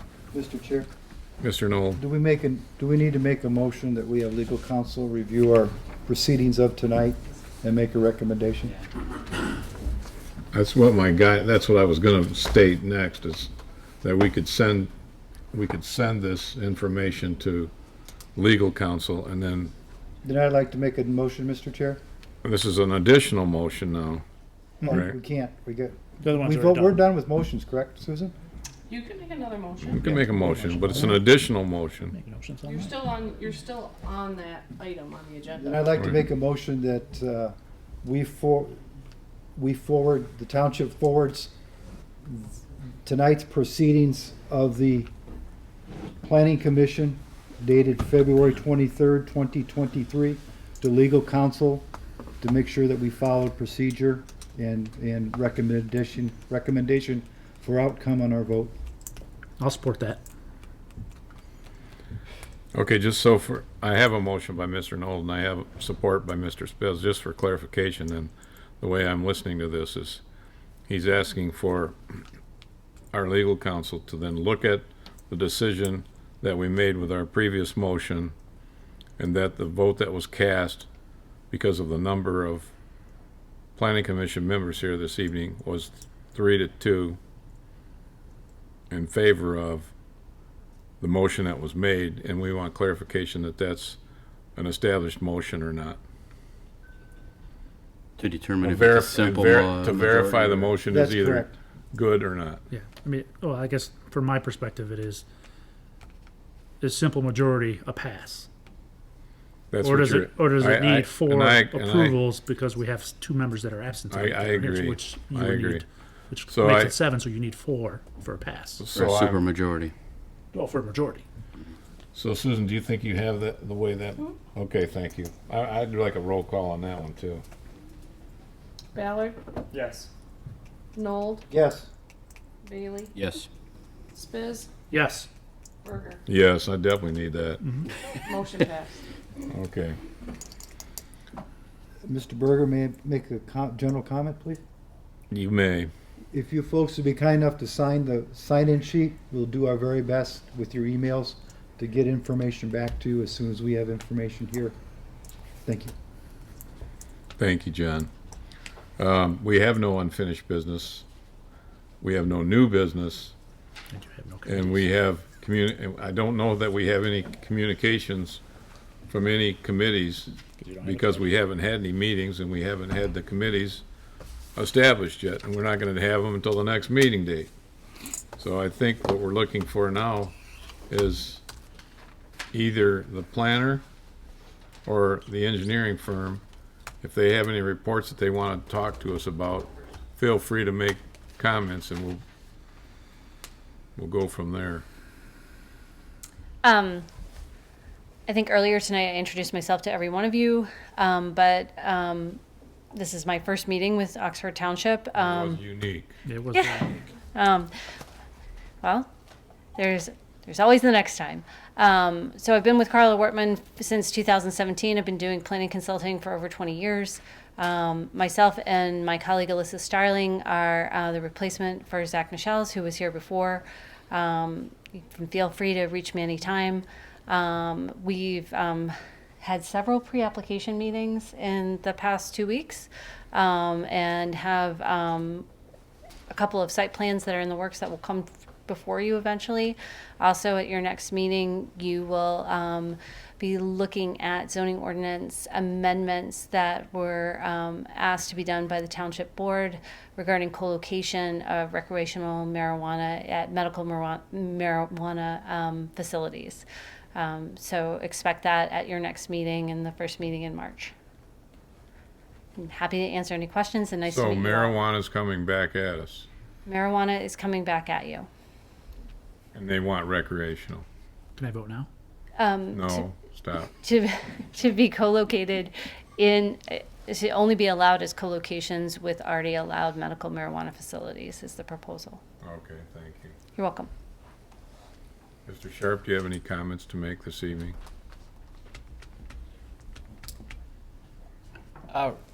Just one more thing to add. You know, Megan mentioned about a bunch of pre-apps and some site plans that you guys are going to see coming through. But the Manitou Hills development, which is the 18-lot residential development through the Lakes of Indian Wood that you get to, it has received all of its final as-built approvals and everything like that, and we have started to review those plot plans that have been coming in. So that's one that you can check off the list as being completed there. Looks like a nice development to me. I drove out there a couple of different times, and it looks like it's pretty property, and it should go well. Yeah. And Okay. then we got some infrastructure projects going on, and to kind of keep you guys informed of. Is there any other questions though of developments or anything in the community right now? Not from me. Nope. All right. Thanks. Okay, I'm going to adjourn this meeting at 9:07 this evening.